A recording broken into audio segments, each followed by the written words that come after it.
Hello everybody, thanks for clicking play again on Lancs TV. Welcome to this T20 County Cup fixture, third round tie between Lancashire and Buckinghamshire. The news from the toss is that Buckinghamshire have won the toss, the Tier 3 side, and they will have chosen to bowl in this game. In terms of the team news, you can either go, I suppose, from Lancashire's last T20 game or from the last game they played, but we've in full, the Lancashire lineup is this. We've got Eve Jones, Emma Lamb, Tilika Stephen, Seren Smale, Ellie Threlkeld, Fee Morris, Danny Collins, Olivia Brinston, Tara Norris, Venus Wirapuli and Sophie Morris. So the likes of Morris, Norris and Brinston are back into the side for Lancashire. And then for Buckinghamshire, we have Cara Duggan, Tilly Fellows, Molly Carter, Charlie Maley, Eva Lewis, Tash McBean, Tegan Stockdale, Afra Mohammed, Zaina Wane, Annie Townsend, who will keep wicket, and Rosie Burton Pye. So those are the two lineups. I know, Ali, you're excited for a couple of reasons. One, that we're in Parkgate. Neston Cricket Club is our host here today, and a club that you have quite an association with. But I think you're also excited to see Olivia Brinston into the Lancashire team, a young player that we've not seen much of before. So I'm guessing you're keen to see what she can produce. Yeah, good morning everybody, morning Mike, afternoon even. I've been here this morning, catching up with a few folk, but anyway, yeah, I used to play a lot of cricket here, I was captain of the women's side back in the day, and got some very, very fond memories. The umpires are coming out as we speak, and Olivia Brinston is one to watch, definitely, as are quite a few of the Bucks girls, I think. I was watching their game against, in the previous round, I think it was Norfolk, correct me if I'm wrong, Mike, but yeah, they look like they've got one or two canny young players to look out for, so it should be a good game. So I'll make it 5 changes from the last T20 game that Lancashire played. So you've got the likes of Seren Smale coming in, Emma Lamb didn't play in that game, and then you've got Olivia Brinston, Tara Norris and Sophie Morris, who it's really good to see back. She plays up the road. She does. At Upton, up on the Wirral, and she will be keen to get back. She's had a nasty thigh injury. Bucks are coming out. Please welcome our umpires, Kirsty Black. So they're making their way onto the field. Bucks Buckinghamshire and Lancashire. In green tops and black trousers, and Lancashire in the all red. And it's going to be Eve Jones and Emma Lamb to open the batting, and it's going to be a difficult task for Buckinghamshire to take them on. It's a challenge because there's a gulf in class, but what they lack in class, I'm absolutely sure they'll make up for enthusiasm and energy and a desire to prove that there is life after Div 1.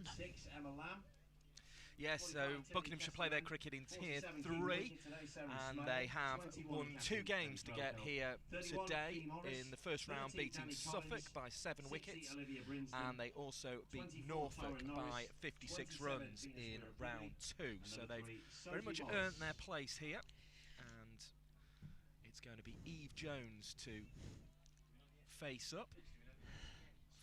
4-5 being sacked by Buckinghamshire, as you might expect really at this stage of a one-day game. Reminder, there'll be 2 fielders allowed outside the 25-yard fielding circle in women's cricket, and they will have number 8, the opportunity to put 2 fielders outside that ring. And the opening bowler today will be Cara Duggan. Actually made 44 with the bat in round 2 against Norfolk, but she's going to try a look with the ball here against Eve Jones. Ripple of applause breaks out round the Buckinghamshire field. Duggan bowls to Jones, who's forward and defends the ball back to the bowler. So that field has settled down as a fielder at fine leg, square leg, mid-wicket, mid-on. We also have mid-off, short cover, or short extra cover, a conventional cover, backward point, and a fielder down at third. As Duggan comes in for the second ball, and down the track advances Eve Jones, pushes onside of straight, there's no run once again, this time up to mid-on. Non for non, the early score if you just join us on Lancs TV. Mike Perkins and Alison Byrne, former Lancashire and Cheshire captain, alongside me. And Alison, we're settled in, watching cricket here at Neston. What could be better on a Sunday afternoon in the T20 County Cup, as Jones will get off the mark here with a little dabbed shot through the onside, and it's actually more than a dab, it's rolled away across this slick outfield and away for 4 runs. And a generous round of applause from what's a fairly generous crowd here. There's a good number in, Ali. Good crowd. It tends to be a lot of Neston members and cricketers, but we also get an awful lot coming down from Parkgate, having an ice cream, taking a stroll around the grounds. Be warm out there on the front today as Duggan gets to a delivery stride and then aborts the tactic. Back. I think Emma Lamb has a bit of a giggle just in case she was checking Lamb was staying in her ground. Yeah, she definitely was. And the England international will stay in her ground as Duggan delivers the next ball, and it's just prodded away into the offside. Lewis across with the fielding there, picking up nice and cleanly at backward point. That just sort of caught Jones a little higher on the bat than she would have wished. Do you know what? It's a good start from this bowler, isn't it, really? I mean, apart from the one shot from Jones, she's been right on the button. That really looked like a sort of push that you'd generally expect 1 or 2 for. As Jones comes down the track and launches this one over the onside, wide of mid-on and away for 4 more runs. So second boundary of the opening over, 8 without loss, and Eve Jones looks in the mood to get on with it here today. Yeah, it looks like a cracking batting track as well, and the outfield's rapid, isn't it? Those 2 shots from Jones, although Jones lofted that one, it wasn't, I would say, a lusty blow. And the first one, as you say, was just pushed into space, isn't it? 2 very different boundaries there. One a lofted drive, the other one a little flick into the onside as Jones faces up, and that one's down the leg side and will be signalled a wide ball. 9 without loss. Reminder, if you're unfamiliar with this competition, the sort of inspiration has been taken from the FA Cup football competition, where you have teams from all levels entering in the first round, so tiers 2 and 3 play the first 2 rounds, and then the tier 1 sides come in the 3rd round as Jones defends that one back to the bowler. No run on offer there, so Buckinghamshire have already played 2 matches to reach the 3rd round stage. Lancashire as a tier 1 side here are very much looking to avoid an upset. 9 for none at the end of the first over.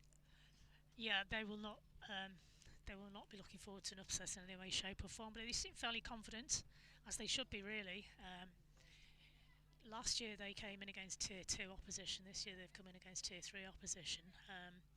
What a great opportunity for these young players from Bucks to play on a beautiful pitch such as this against, well, what actually could be at some point in the relatively near past. They could easily have been an England opening pair, couldn't they? So. Well, indeed. Emma Lamb in that test match side, and it's remiss of us not to have said that Lancashire are the holders of this competition. Of course, having won the T20 County Cup last year, Tilika Stephen, of course, 77 off 60 in the final. Imagine she'll be coming in at number 3 today. Be keen to get some runs here, and it is going to be Charlie Maley to open the bowling from the road end here at Neston Cricket Club. That first ball is wide outside the off stump.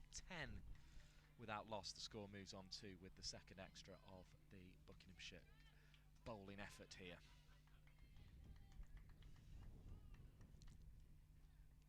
Waiting again is Fellows, who has the gloves on for Buckinghamshire, as Aileen approaches, and this one's driven by Emma Lamb into the offside, firmly enough.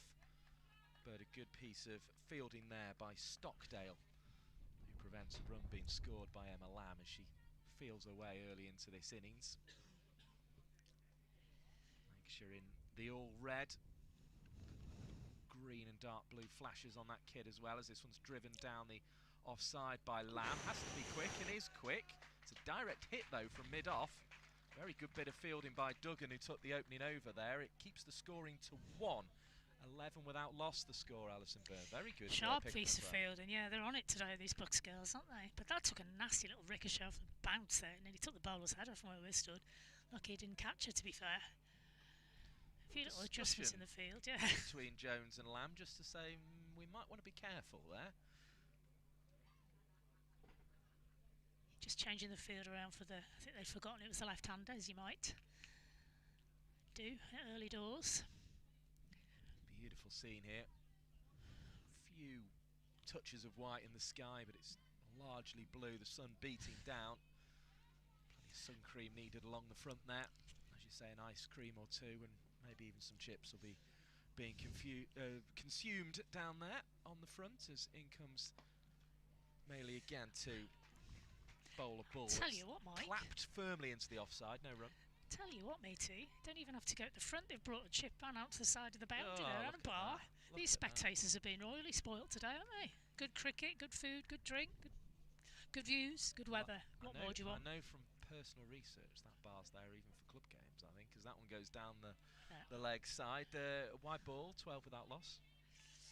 Doesn't make it any less special, though. Oh, How many it's games worth have we having. commentated It's worth on when having. we've had a fish and chip bar and a alcoholic and non-alcoholic beverage service point They're very right well next to us? very well served, aren't they, here, Alison? As Never used to have it in my dough. Maley No. approaches, bowls to Jones, who forces this one into the leg side, turns it really, looks for two.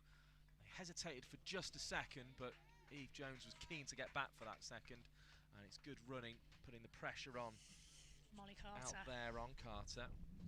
And the total moves on to 14 without loss. We're in the second over of this T20 County Cup game. Brilliant to have you with us on Lancs TV. Thank you for clicking play on the stream today. Do make sure you hit the thumbs up button if you're enjoying the game, as that one goes through outside the off stump through to Fellows. Dot ball helps other people find our stream, but Maley sort of struggled for a line on the first ball, but she's found a length there, hasn't she, to Eve Jones, and that was a probing ball. Yeah. It's tricky for the opening bowlers, right and left combo, isn't it? Maley again, big swing from Jones, and she's connected well. That's 4. It's a heave really down the ground, but dead straight. Classical cricket stroke in many ways, but she just cleared her front leg to allow for that swing, and it's a nice way for Lancashire to finish the over. Moves them on to 18 without loss after 2 in this game, and Eve Jones and Emma Lamb very much look in the mood to me, Alison Byrne. Yeah, without doing anything too dramatic. I mean, Jones has just been playing playing the straight ball straight down the line. They're not trying to play across the line or do any silly funky shots at this point. They're just playing traditional classical cricket shots. Number 18, Molly Carter. Change already in the bowling. They've going to try and mix it around, it seems, in this power play. And Molly Carter will be on. Impressive bit of fielding in the previous over. She now has the task of coming in off what looks to be a sort of medium length run, I think it's fair to say. Just making a few adjustments there. Yeah, I think it's good that they mix and match. I mean, it's good. Don't forget, the Lancashire girls will not have faced these bowlers before, so every time they change a bowler, a completely fresh bowler for them to look at, unfamiliar. Want to avoid getting lined up as well. That's a good start actually from the new bowler Carter. She is cut away. There was just a fraction of length that Lamb quickly seized upon and played that one past Lewis at point for another 2 runs to the Lancashire total, 20 without loss. They'll be happy with their start here. Yeah, I mean, they're showing their familiarity with each other's play there. They knew straight away that was a 2 ball and they ran it hard from the off. Here comes Carter again, pacing in, bowling right arm over the wicket, and Lamb cuts this one away into the offside and will pick up a single. So 21 without loss. Lots of people in the shade of the trees over on the far side of the ground from where we're looking from the pavilion, and then others enjoying the sunshine on either their own chairs or the picnic benches on this near side of the ground. Bowling coming from the tennis court end at the moment. There are 3 runs on the board so far. As in comes Carter again, bowls to Jones, who's got lucky, slicing this one past the wicketkeeper and the stumps, and away for 4 runs, aiming for that big heave over the top again. Didn't connect that time, but did get the reward of 4 for it. And Carter may well be ruining her luck there. 25 without loss. Yeah, I don't think Tilly Fellows behind the stumps would be too pleased with herself either, because, yeah, that's what you get for standing up to the quickies, unfortunately. Not much reaction time if it does go astray. Carter again. Bowls, like short of There the you length. go. And Great take. must have just taken a brush of something. Eve Jones is a little puzzled at why this has not been given as a wide ball. I think the umpire's feeling is that it didn't quite warrant it, but it was definitely down the leg side. So it should really be credited as a wide there, but it's going to remain at 25 without loss, and it will be recorded as a dot ball. Oh, she's given a wide. She has given the That's wide. interesting. The Lancashire girls have discussion. had a long discussion, and the umpire's changed their mind. You don't often see that. Maybe just a brush of a bit of Eve Jones on the way down would have been the only explanation. As Jones goes over the top, and that one is going to bounce away for 4 runs. And taking advantage of the power play is Eve Jones to go over the top, 30 without loss. Yeah. The score. We're in the 3rd over of the game. I think what the Bucks girls have learnt from this is that you just literally cannot be centimetre short, centimetre wide, and they'll take advantage of it. Looks such a good track today, it really does. Carter now having to try and find a way out of this over. Here she comes, pacing in. Delivers full this time. Jones is going to hit it hard up towards mid-off, but she actually, if anything, hit it too hard because she doesn't get a run there. Wani with the fielding.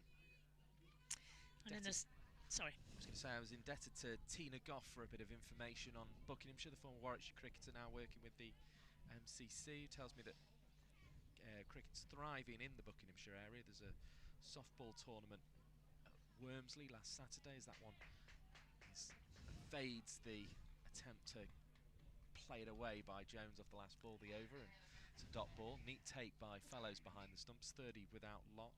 There was 12 sides each representing one of the World Cup sides involved in that one. And also some of these bowlers you're seeing today are going to be bowling at the Bangladesh and Australia players during practice at Wormsley, which will be taking place next Saturday. So that'll be quite the experience for them. And we will again get to see another Buckinghamshire bowler here. Number 21, Natasha McBean. This is McBean coming into the attack. He used to be a pace bowler, Tina tells me, but has now converted to left arm spin in the last couple of years, and she's one of the players who also plays for the MCC. Yeah. A bit more discussion. Challenge this for McBean. Bowling in the power play with the fielders up. It's played away to mid-wicket. Mohammed attempting to make the stop there, but they still scramble through for a single. 31 the score. It's actually the first ball, the 4th over. Pretty much what you'd call a perfect day for cricket, isn't it? It's warm, but there is a breeze coming over the Dee estuary from the North Wales Hills, the Clwydian Hills, as you can see in the distance, over the Parkgate Marshes. Absolutely perfect. Perfect weather for cricket. Not too hot. There's a few making their way towards those North Wales Hills, I think, on the motorway down earlier, as in comes McBean again, who bowls left arm. And that one's hit back firmly at her. No run on offer as a result. Of course, you'll have to watch out for the mozzies later, Mike. They come on over sometimes from the marshes. Candidates is warm, can't they? Here comes Tash McBean. Bowls to Jones, who's down the track, and is hit hard, and Wani couldn't quite cling on at mid-off. It was a decent effort away to her right, and you can see the force of the shot, because it's still gone away for 4. Nearly took Wani with her. I was going to say, if she'd got 2 hands on it, she'd be out the boundary with it, I think. It was such a forceful blow, wasn't it? Did very well to get something on it. 35 without loss, though. The score moves on to, as a result. Ouch. And Buckinghamshire getting a good taste of the bat of Eve Jones at the moment. Drives this one uppishly towards Wani, who can be forgiven for standing off a touch there after the the last firmly struck effort, and as a result, Jones pinches the single, 36 without loss. Lamb's not getting a look in here today, is she? Eve Jones is dominating proceedings. Lamb's pretty quiet at the other end, watching her partner do the biz. These two have batted together for so long, and they will have enjoyed the double triumph last year. Forward comes Lamb, orderly in defence. She'll know that Jones's strike rate allows her a little bit of time here, even in a T20 game, to settle at the crease. Yeah. Bean again, tidy over so far. Lamb sweeps this one into the leg side, and I think thought the fielder was back for a second there, because she set off, and then Eve Jones was looking at her as if to say, "What are you doing?" Yeah, she bowled a good couple of balls at the right hander there, Lamb. I think potentially it's always easier as a lefty bowler to bowl at a right hander, so more familiar. Yeah, probably. Well, definitely the tidiest over so far from Tash McBean. Just the 6 runs from it, so something of a triumph, I think, in that previous over. Obviously. Yeah, I'd be happy only conceding 6 to these two in this form. Yeah, absolutely. They're bowling from the tennis court end. Very good touch. Cara Duggan. Duggan then back into the attack. She will be.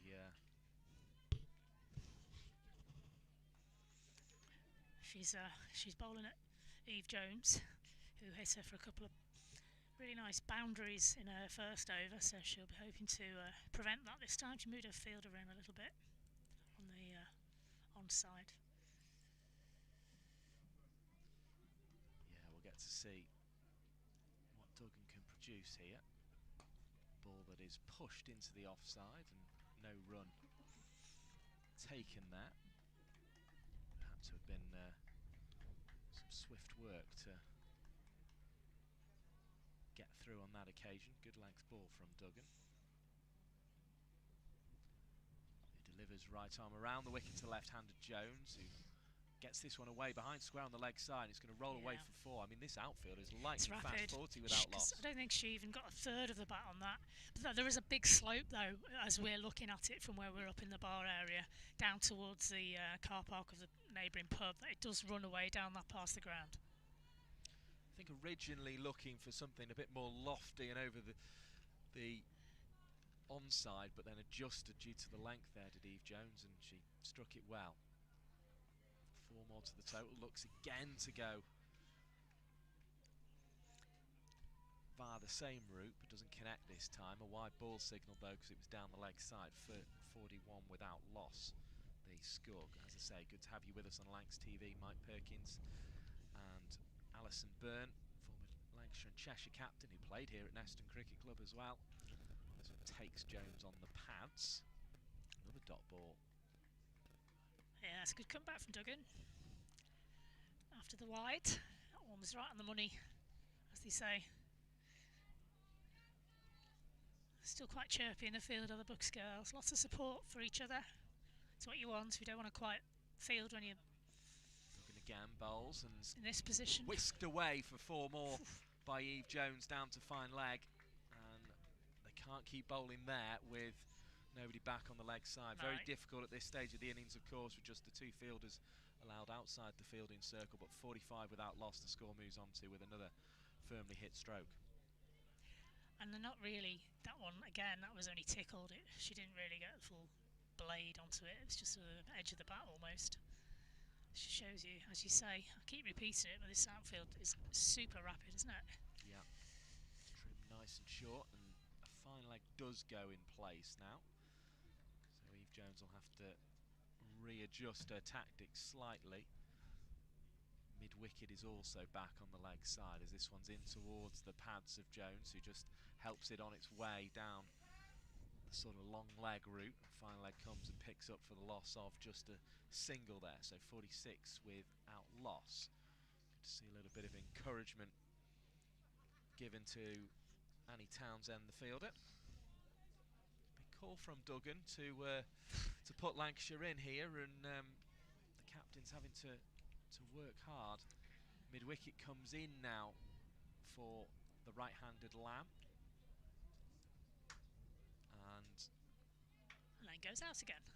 In fact, yeah, it's going to be Carter to go all the way back to the boundary now. So mid-wicket and fine leg again, but this time to the right-handed Lamb, who's going to play through the offside and hit 4 through cover point. Lovely stroke. And it also brings up the Lancashire 50. And it's been a fairly dominant display so far from Lancashire, as we would expect a Tier 1 side versus a Tier 3 side. But these two have shown all their class, haven't they, Alison Byrne? Oh, some beautiful shots. That one in particular just shows how accurate these bowlers have got to be. I mean, tiny bit short of length, tiny bit wide, and it was dispatched into a favourite area with very little effort, just pure timing. And of course, it's difficult that side. It does run away, so she only needs to tap in. I think she knows that. Yeah, it's one of Lamb's favourite strokes as well, isn't it? McBean's going to continue the bowling from the road, and his pick-up ball by ball commentary will be Alison Byrne. Yeah, Tash Bean. Tightest of the bowlers we've seen so far, the left arm spinner. Into Jones, number 11 on her back. Rocks back, hoisted over points. A little bit risky, not quite where she wanted to go, but it's going to slide down there, but there is cover. Long, long boundary and a good chase. Kept it to 2. A little bit fortuitous from Jones there. I don't think that's quite where she intended it to go. But it's T20 cricket, you take these shots on, don't you? Indeed. I'll already be gasping for air a little bit of some of the Buckinghamshire fielders, though. It's a hot day to be chasing. Second ball, that's a more controlled shot from Jones. Rocked back. A little bit short, a little bit wide, and it's gone racing towards the point boundary.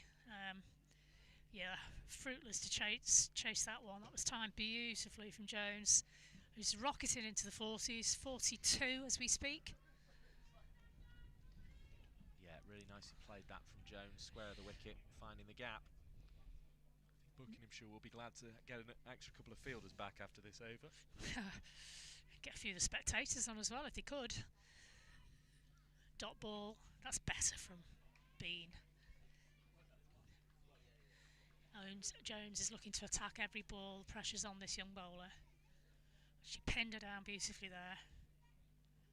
See if she can do it again.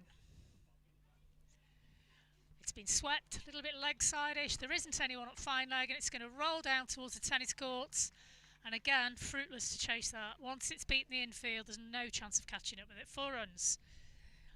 46.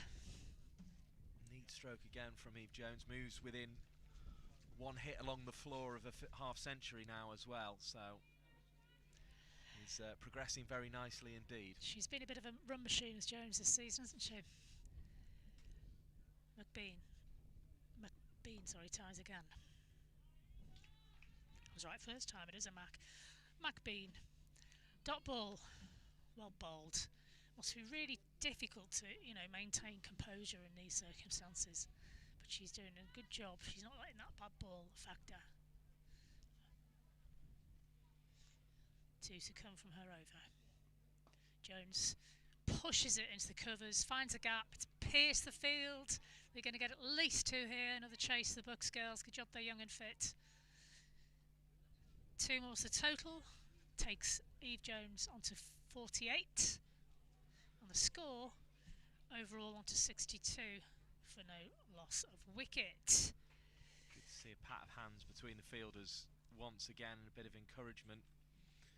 Jones will want this 50 though. She's only been past 50 once in the Blast competition this season, so she's, as you say, Ali, she's been prolific in one-day cup cricket again this season, but high score of 56, her best effort in the Blast, although she has scored at a strike rate of 150 this season, so that's something she'll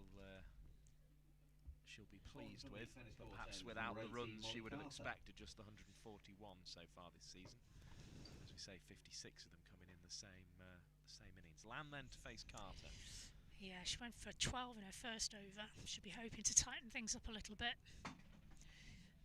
4 byes in that over and a wide, so cut down those extra. She's moved a fielder to protect her at long off towards the tennis court. In she comes. Oh, that's edged. That could have gone anywhere. That's good bowling from Carter. First real sign of danger for Lamb. Fielded it. So the 4 Backward out point. now, a long on, long off, deep cover and third. Lamb was looking to attack. Caught the inside edge. What's she got on the second ball? That's better from Lamb. Gets the full face of the bat towards mid-wicket. No chance for Mohammed to cut that one off down below us. Yeah, always going to be difficult to cut that one off. The sort of where the pavilion is, where it almost cuts the boundary, almost cuts the corner a little bit here. So a short route to the boundary found by Lamb there, and the defending champions are showing what they're all about here today. Lancashire going very well. Yeah, they're not messing about.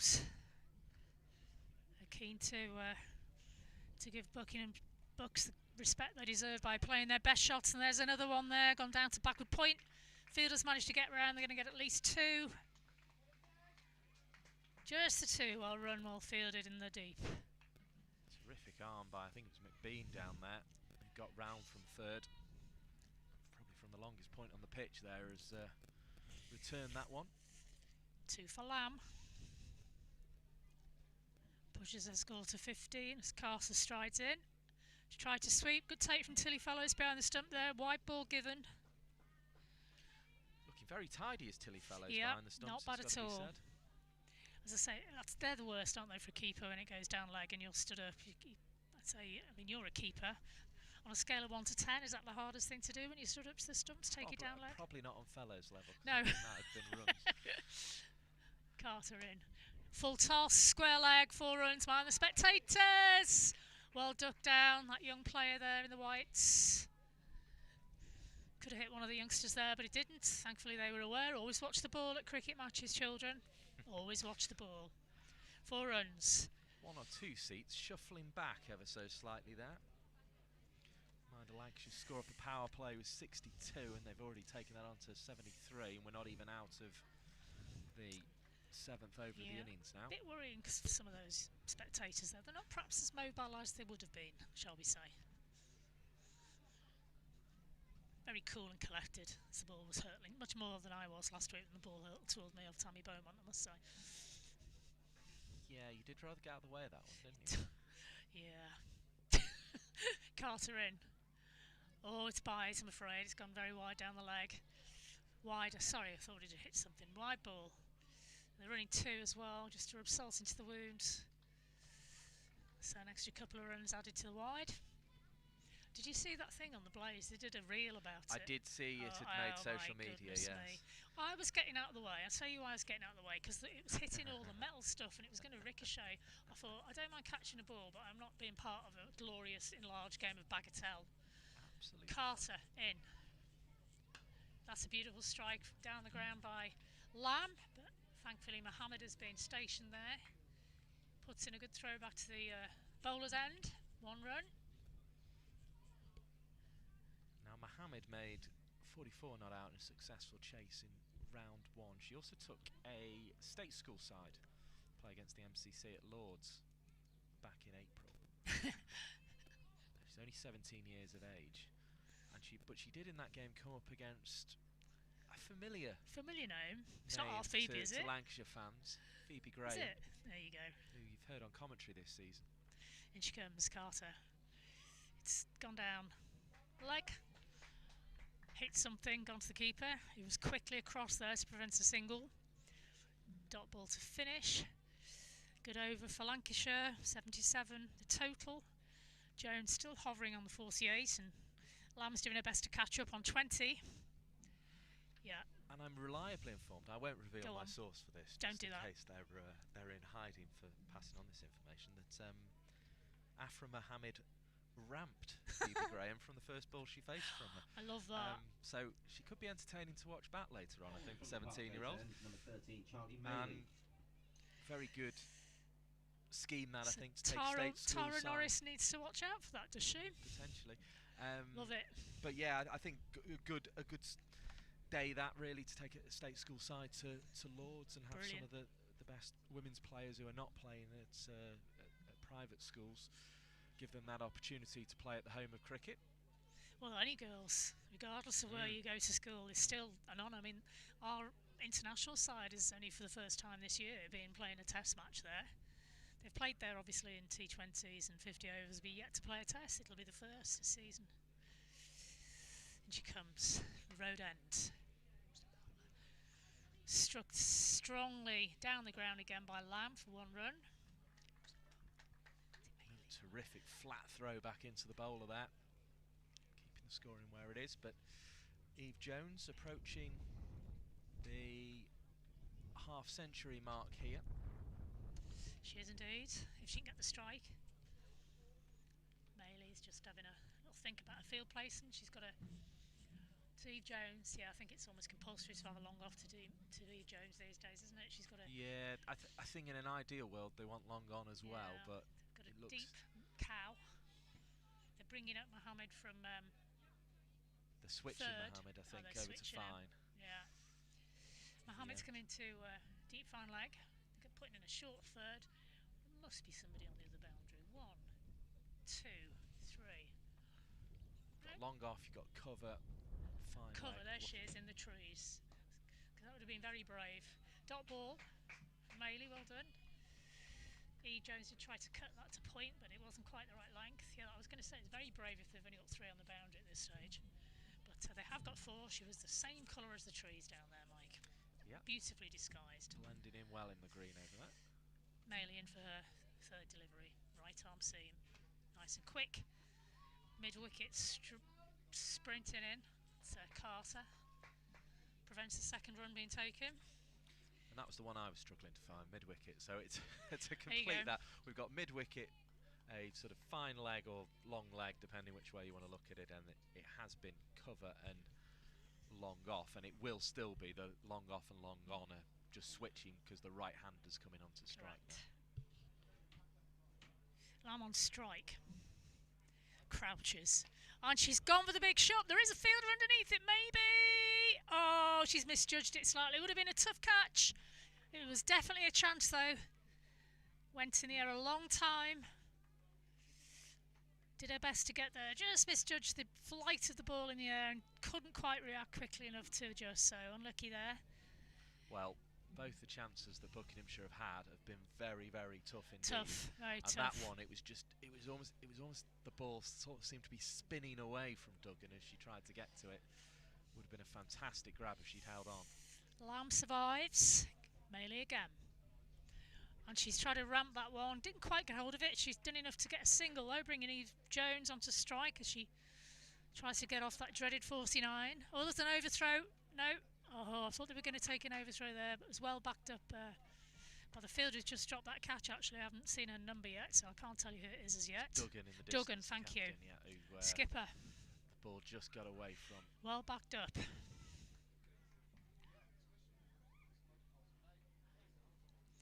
Lamb, Jones on strike on 49. Maylee into bowl. She's going to take a quick single here. A little bit. Oh, do you know, she'd have gone then. Definitely would have gone. Bit of a quick single there. That's definitely the type of single you take when you're on 49. And as you can hear, the crowd behind us giving us a nice piece of applause there for Eve Jones 50. Yeah, I think she just well enough in the end. I think that would have been a bit tight to give without any video assistance there, but either way she's made it to 50. She's done it,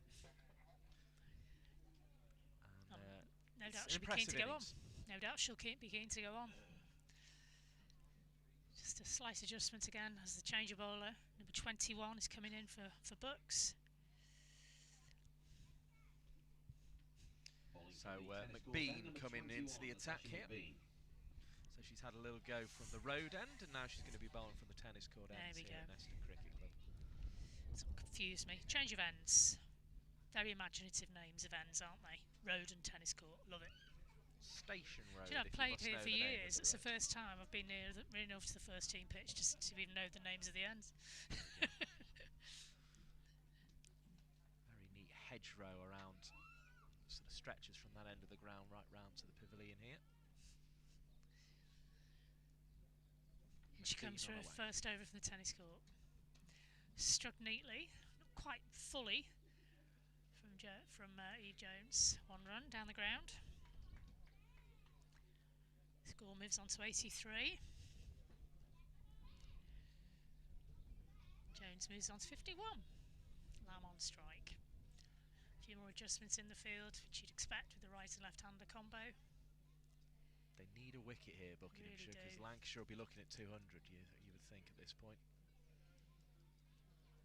Swirls the ball in her hand, left arm spinner. Flight, give it a bit of flight. That's been reverse swept by Emma Lamb. Down to third. 2 runs taken. See what she was trying to do, access that part of the ground where the ball does seem as if it runs away, but got quite cramped for room. Did well to get it down there in the end. She really did. I think she decided to play that shot before it left the bowler's hand and took a chance. In again, McBean. More of a traditional shot, well bowled from McBean. She beat Lamb there, and it's gone past the keeper. Leg bye given. 1 run to the total. 87. Just waiting for the field adjustments to happen again. Still chirping in the field. It's a good sign from the Bucks team. Still encouraging their bowlers. Oh, it's great from McBean.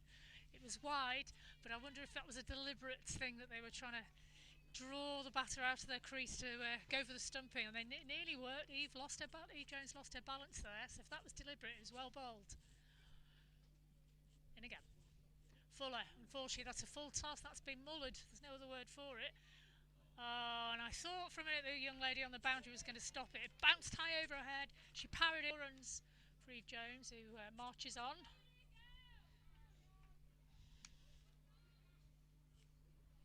Good effort, wasn't it? From Maley, I think, there, because that was firmly struck again. Reminded of Katie Mack's effort last week at Blackpool on a similar position. Only she was unfortunate to parry this one out.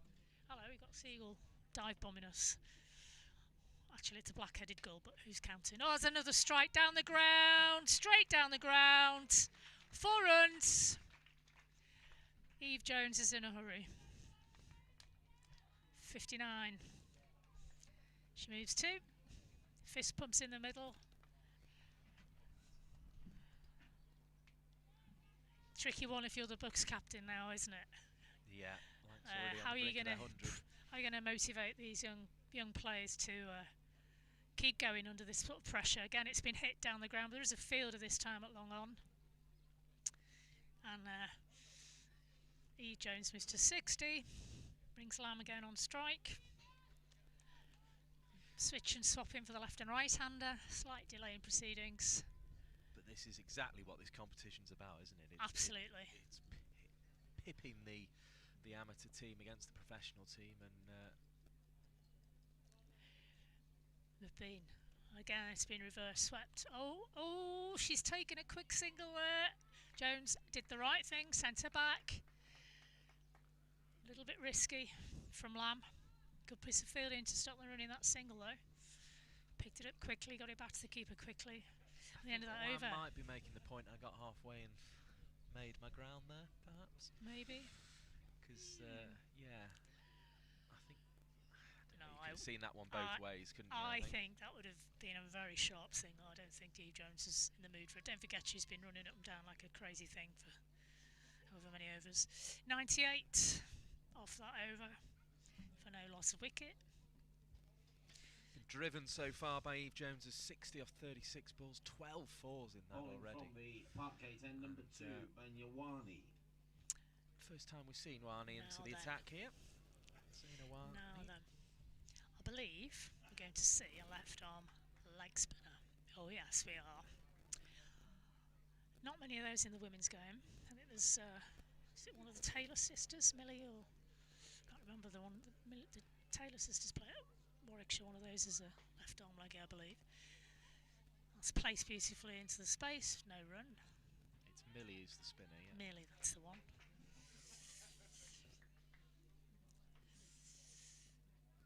Dot dot ball to start from Warney. Eve Jones has dabbed that to point. Another dot. Good stuff. Been meaning to keep you up to date on scores elsewhere since the start of this game, but it's been flying along. West Indies have won by 5 wickets against Sri Lanka at the T20 World Cup in Group 2. Nicely placed down to third from Jones.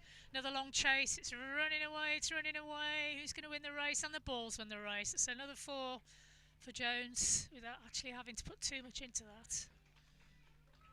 Tapped the ball and the outfield did the rest there. 100 up for Lancashire. You can hear the people behind us giving a royal round of applause. We are right above the players. That's our teammates. Very entertained, aren't they? By the Lancashire batting. I think a team are enjoying this as well, by all accounts. And second game on at the World Cup today is in Group 1 between South Africa and India. That at Old Trafford, of course. India are 23 without loss after 2 overs in that one. Warney's going to try again. Third ball, her first over into Jones, who's flying here. She punched that into the point boundary, who held firm, no run. The men's test match all done and dusted. New Zealand winning by 253 runs in that one. Jones, oh, and she's bowled her! She's bowled her! What a scalp for Warney! I had a suspicion that she'd cause a few problems to any batter, actually. It's very rare you see a left arm spinner. What a delivery to get Jones out when she was flying, and she will take that with her for the rest of her cricket career, Mike. She'll be very happy with that one, and the hope will be it might halt some of Lancashire's momentum. Eve Jones out for 64 then by Zaina Wani, and very, very good bit of bowling, as you say, to deceive Jones in the flight as she came down the track, and also to keep it on the stumps. I think difficult to do when the batter is advancing. But Tilly Casteven, who made her name in this competition, did Casteven.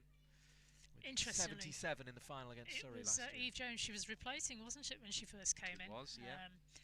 Jones was suffering a couple of injury niggles last season, and Casteven came in and left-hander for left-hander did a really good job.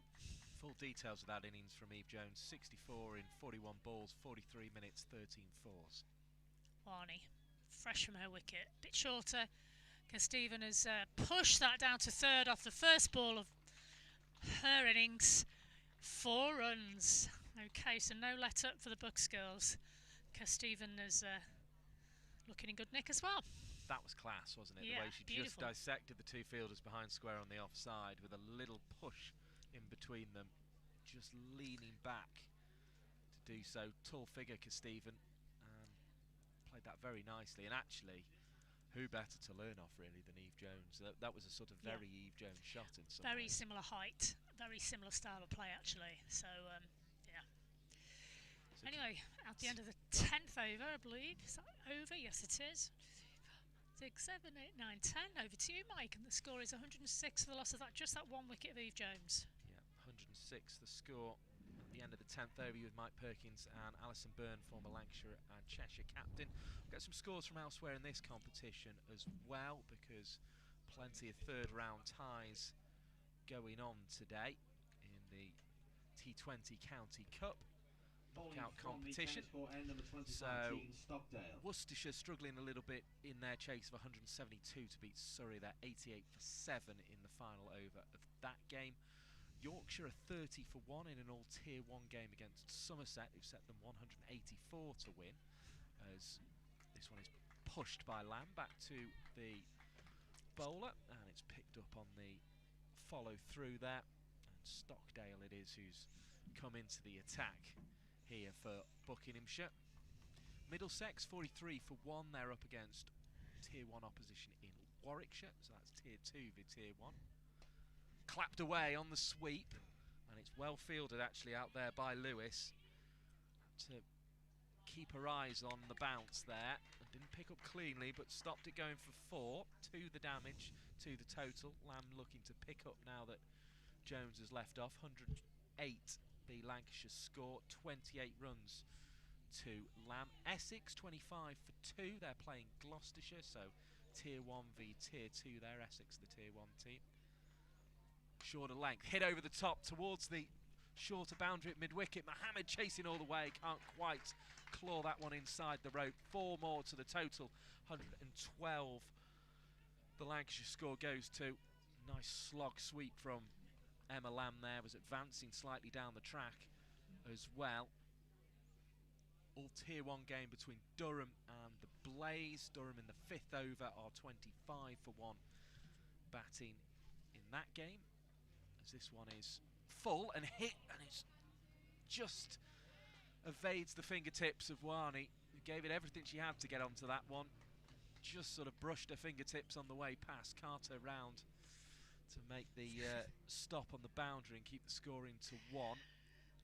A life of sorts there for Lamb, but it's been like all the lives in this innings for Lancashire, in that they've been very, very hard chances. We saw Wani trying to take one at mid-off earlier in the innings off Eve Jones. There was another one off Lamb that Duggan couldn't quite get underneath. That was probably the best chance of the lot, and then that one was whisked through mid-wicket, and Wani did well to get anything on it as Stockdale bowls, driven firmly down the onside. 1 more to the total of Stephen, 1 more to the total of Lancashire. 114 for 1. We are in the 11th over of the innings, and to complete the County Cup ties happening at the moment, Hampshire are 41 for 1 in the 6th over. They're taking on Glamorgan, who are Tier 2 at the moment, but will become a fully professional outfit next season in Tier 1. And then Derbyshire are playing Northamptonshire in an all Tier 2 tie. Northamptonshire are 37 for 1 in the 4th over, as this one's bowled, and it's hit well by Lamb in the end, because she had to reach for the ball, and it was a little bit of a top edge, but it took it over the fielder Townsend at point and away for 2 more. And more applause from the healthy crowd here, sitting out there in the sunshine. Couple underneath the trees in the shade. See out towards the estuary. Parkgate as well in the distance. It's a lovely setting for cricket here at the moment, and Lancashire are making the most of it. 116 for 1. Alison Byrne. Yes, it's bringing back some happy memories, got to say. And club's come a long way. New facilities, fantastic new pavilion from when I was here. New changing rooms. In fact, the Lancashire youngsters were quite impressed that they had hair dryers in their changing room, Mike. Not that, certain people would need much hair drying facilities, no names mentioned, but yeah, lovely. Yeah, I think I'll be giving the hair drying a miss. As in comes Wani, who got the wicket of Eve Jones, looking for the wicket of Stephen now. He's back into her stumps and just prods this one into the offside. And the single to the total, 117 for 1. It moves on to, so we'll keep an eye on all those scores through the day. India on to 45 for 1 now in the 4th over against South Africa. That one at Old Trafford, remember, today. It's part of the reason we're here at Neston enjoying the sunshine. I've just spotted somebody in fancy dress, but I can't figure out what they're dressed as. It's pink. SpongeBob, thank you, Mike. Mike, the announcer's telling me it's SpongeBob SquarePants. Don't see many of them in Parkgate. Here comes Wani again from the road end. Oh! Attempted a ramp by Lamb, and she's been bowled. She's gone straight through her, and she is out for 35. Lancashire 117 for 2. A little bit quicker from Wani when she saw Lamb going down on one knee, and Sign it's her gone up, through Mike. through the scoop shot. Alison Byrne, what did you make Sign her up. I love it. Bowled by I love the fact she's got Jones and Lamb. Indeed. 2, come on. Lancashire 117 for 2. And the incoming Lancashire batter number 47, Severn Smale. Well, here comes Smale then to the crease, fresh from her 50 the other day against the Blaze. Have lifted her spirits this season. And Yeah. she meets Stephen in the middle, and as I say, the hope from the Buckinghamshire perspective will be that wickets will slow the scoring rate, but given Stephen hit her first ball for 4, it might not be the case. We'll see. I do fear for Smale here slightly, because, and I'll tell you why. She has got a tendency to rock back and play spinners off the back foot, and if she just doesn't read this spinner, I mean, she won't have seen much of her. she probably won't be able to read her that well at this point. We'll see, won't we? I think she could be coming down here just to be safe. No, goes back into the crease and pulls it away. 4 runs. Well, that's that theory out the window. Well, Smale's gone back and that pulls was just one a for little 4. bit too short for Smale to worry about, really. It gave her time to react to the spin of the ball, didn't it? But she enjoyed that one, I think. It's fair to say. She'll enjoy also having a tennis court end. She's an ex-county tennis player, so it's all the vibes are good. The vibes are good. There was a little bit of topspin about that shot, actually, wasn't there? She put it away down the line or through the mid-wicket region. As in comes Wani again. Bowls. Said the score moved on to 121 for 2 there. Dot ball. That's the one I said. She rocked back, missed it, didn't read the spin. Much fuller that one inside the off stump. But there isn't a slip in, which you wouldn't expect them to have a slip in at this point. For 4, firmly struck. Probably should have been cut off at backward point. If we're being harsh, Lewis has been good in the field today, but couldn't cut that one off. And Smale finding the shot. I think she was looking for the ball before there onto the front foot and playing it, guiding it through the backward point region in the end. Wani's definitely having an opportunity to showcase her skills here. She's performing really well against Tier 1 international standard bat. She's beaten the outside edge of Seven Smale twice already. Do you think she's going to be scouted, maybe? She did 2 teams, did 3, did 1 teams. Both the wickets today. I've been impressed. Eve Jones out for 64, bowled by Wani, and Emma Lamb in the previous over out for 35, bowled by Wani. She faced 25 balls in 50 minutes and hit 4 fours. And Eva Lewis is into the attack now for Buckinghamshire. Yeah, I suppose the concern for Wani would be that she's gone for 17 now of her 2 overs, but she has picked up 2 wickets, and it's a high-scoring day. 4 in this field, be kind. The wicket looks very good, and I think that's why Stephen and Smale have been able to play off the back foot. There's a little bit more air here from Lewis, swept away into the leg side and not fielded cleanly, unfortunately, by Townsend out there. Yeah. A little bit struggling there to get across, and perhaps should have just got a bit more behind that one. 4 runs, 129 for 2. Yeah, it's a good scoring race, isn't it? It's really good stuff. And as you say, these 2 have not slowed down at all. Powerfully struck sweep then from the first ball from Stephen. She's down the track this time, gets to the pitch and just almost has to wait for it though, and drives it to long on for 1 as a result. 130 for 2. It's quite a good piece of batting in the end, that, because we've all seen players walk past one doing going down and getting there a bit early. Is that talking from personal experience, Mike? Well, did you ever use your feet that much? Never leave the crease. Never leave the crease, good man. Traditional. Smale faces up again. Who will use her feet if she gets the opportunity. Here she comes. She's got her. She does walk past one, and that's a good bit of bowling from Lewis. Was brave, hung the ball up. We were praising Wirapuli the other day against the Blaze for giving it chance to turn, and Lewis has gone for the same tactic there, and Smale walks past it. She didn't look her comfortable self today, did she, Smale? No, she hit her 2 boundaries very nicely. She's out for 8, stumped by the wicketkeeper Fellows, who's had a good game for Buckinghamshire behind the stumps. And Lewis gets the wicket. I think what we're seeing is that the slower stuff, the spinning stuff, is a lot more difficult to handle on this surface here. It looks a very good track. I think it looks like it's taking a bit of spin, dry. These pitches at Parkgate do dry out very quickly with the breeze from the DS tree coming over, and it's on a slope as well, which helps dry pitches out, doesn't it? So I guess it's probably not quite as sandy at Southport where you've got the dunes, but there probably is a little bit of a sandy base to this one as well, which can assist the spin.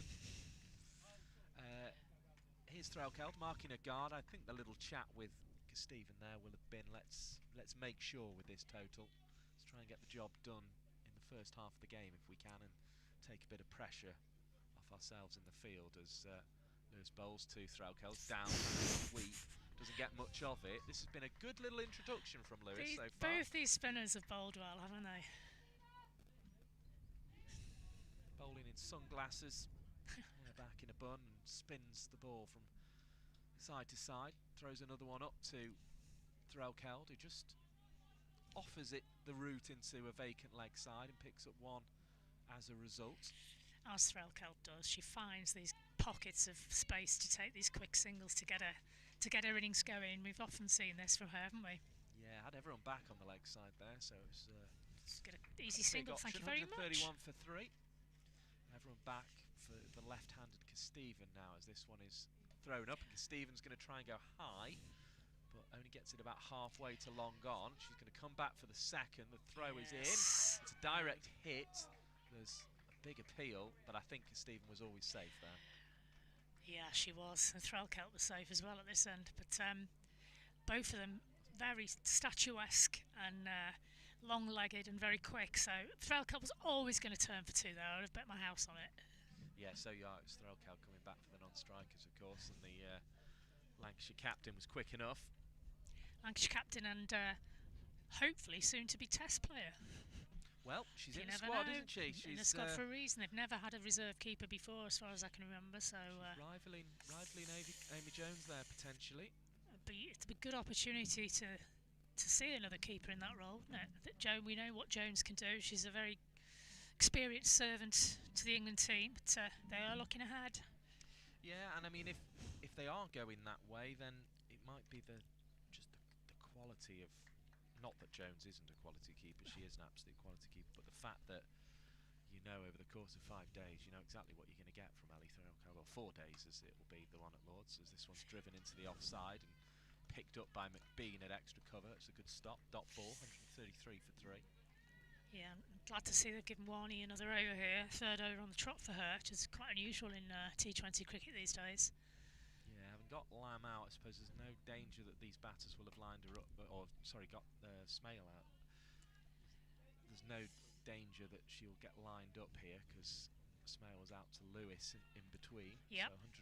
So 134 they go to with that firmly struck stroke into the onside by Threlkeld. Warm sunshine here at Parkgate, home of Neston Cricket Club. It's being enjoyed by the spectators. Kesteven with that wide stance, tall figure, leans well forward as she waits for Warney and then hits this one away from that stance pretty much, just sort of swayed back ever so slightly rather than stepping back, and gets through for the 2 very comfortably indeed. 136 for 3 the total moves on to. It's a solid score, it's a good score, but it could have been a heck of a lot more actually if Jones and Lamb had still been pummelling away. Warney bowls again to Kesteven, who defends this one into the onside, and that 136 for 3 displayed on the black background of the scoreboard in orange telegraph style numbers remains where it is. Warney again, good over actually this one so far. Bowls to Kesteven, drives to mid off, runs hard and gets home. Good running. 137 for 3. That was a bit of a hit and run job from Kesteven, but it did the job. Got it through for a single, but Warney still keeping control in this over. That's the reward for the 2 wickets of getting Eve Jones and Emma Lamb. Smale also out to Lewis. The spin looking much more difficult to face here. It certainly is. Dot ball again. We can't really see from our vantage point how much lateral movement is being created here, but certainly looks like they're really having to think about their strokes here. I'm going to have to watch this one again when I get home. Well, Warney getting out the over with the loss of just 4 runs there, so good bit of bowling from her. A 1, a 2 and a 1 conceded in that over, so did very well indeed. She's gone for 21 now of her 3 overs. And she's picked up 2 wickets, crucially. As Lewis with figures of 6 for 1 comes in from the tennis court end. That's a little bit too much air, I fancy.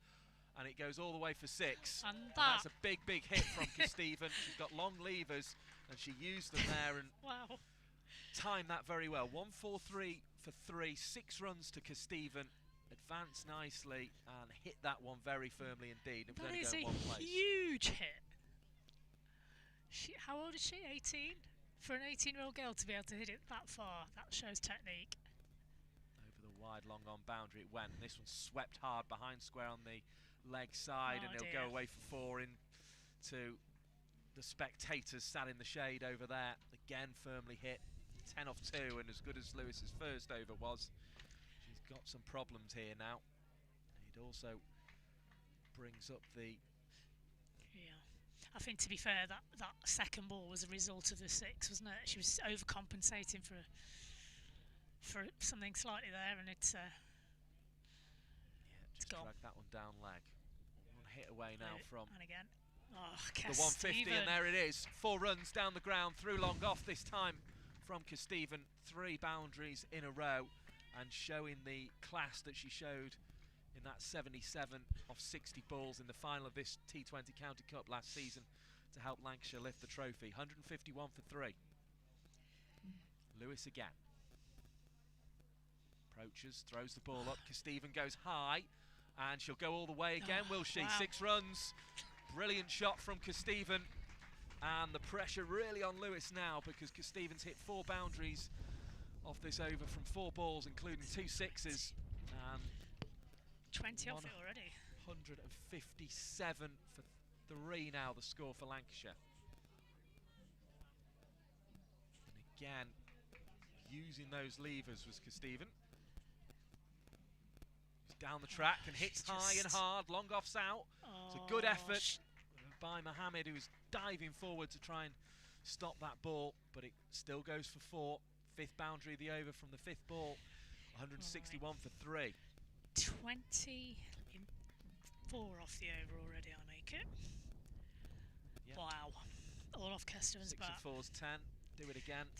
It's 10 and then another 4. Can she finish with another 6 here? She'll try with a slog sweep. She's going to pick out deep mid-wicket, and I think she'll settle for the single, actually, because she's looking in quite good touch here. Settle the strike, 162 for 3. She's settling just for the quarter century off that over. Amazing. Some talent on show. Beautiful batting from Kesteven. 21 years of age now. Born in Crewe. Sorry, I thought she was a little bit younger than that. My mistake. 21, yeah, she's definitely got the strength of a 21-year-old, not of an 18-year-old there, isn't she? Okay, and number 25, She's got those long levers. Only had the 2 opportunities in the T20 Blast this year, so making the most of her opportunity in the T20 County Cup today. Obviously no overseas players, so no Lanny nor Mack today. Also Kate Cross, Grace Potts and Hannah Jones not in the squad. Ailsa Lister, Darcy Carter's batting well. Did you see her back for Scotland the other day? 50 odd. Carter against England yesterday, wasn't it? As this one is driven into the onside and there is no run. It's picked up by... She didn't even get a bowl. She bowls regularly for Lancashire, doesn't she? So, Stockdale into the left-handed Kesteven. Right arm over. Kesteven quickly, and that would have been out. She had 1 stump to aim at. She was going to run regardless there, wasn't she? Tap run, tap run. Yeah, I'd have tapped and stayed where I was there, actually. And again, it's Warney very close to taking another scalp through a run out. Yeah, with being at short extra cover there, that definitely wasn't on. She was sort of almost in line with the stumps, really, when they tapped and went to her. So, brings Threlkeld back on strike. Haven't seen much of Threlkeld over the last couple of overs.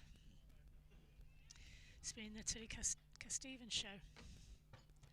Stockdale, in she comes from the road end. It's been hit on the half volley. That's a good stop at mid-off, because there would have been no stopping that ball if it had got through her. It would have been 4, as it is. It was just a single. One of those strokes that deserved 4, really, but good fielding prevented it. Let's see how Kesteven deals with the seam bowler. Third ball. Oh, again, she's moving the feet. She's done the same thing again. Oh, and she's got away with it again. I can't believe it. Hit it straight to the same fielder. Same result. That time it was more fiercely hit, which I think made it more difficult to gather. So I think that was probably Bought her a bit of time. a better decision than the first one. Captain Threlkeld on strike. It's lofted slightly into the covers. Didn't quite reach the hands of the fielder there. Tash McBean, that's the one I was searching for. Didn't quite reach her, otherwise it would have been a simple catch, but not quite hit strongly enough. Just the one run. Stephen on again. Facing again. Uses her feet again. Down the ground again. 4 runs again. No stopping that. 3 or 4 bounces into the crowd. This is some innings from Stephen. She's on 47 already. Incredible. I blinked and then suddenly she was on 47, Mike. Well, that over 5 boundaries, I think Quarter of a it's helped her century. along the way, hasn't Have it? you ever scored 125 in 1 over, Mike? Absolutely not. I've given away 25 as a bowler in 1 over against Jeanette Britton, the late great Jeanette Britton, England stalwart. Yes. Yeah. And do you know what? She came up to me at the end of the over. She said, "I'm really sorry about that." And I was just so sweet. England legend. Really sorry, but it had to be done, Ali. And then she brackets, that bowling was really bad.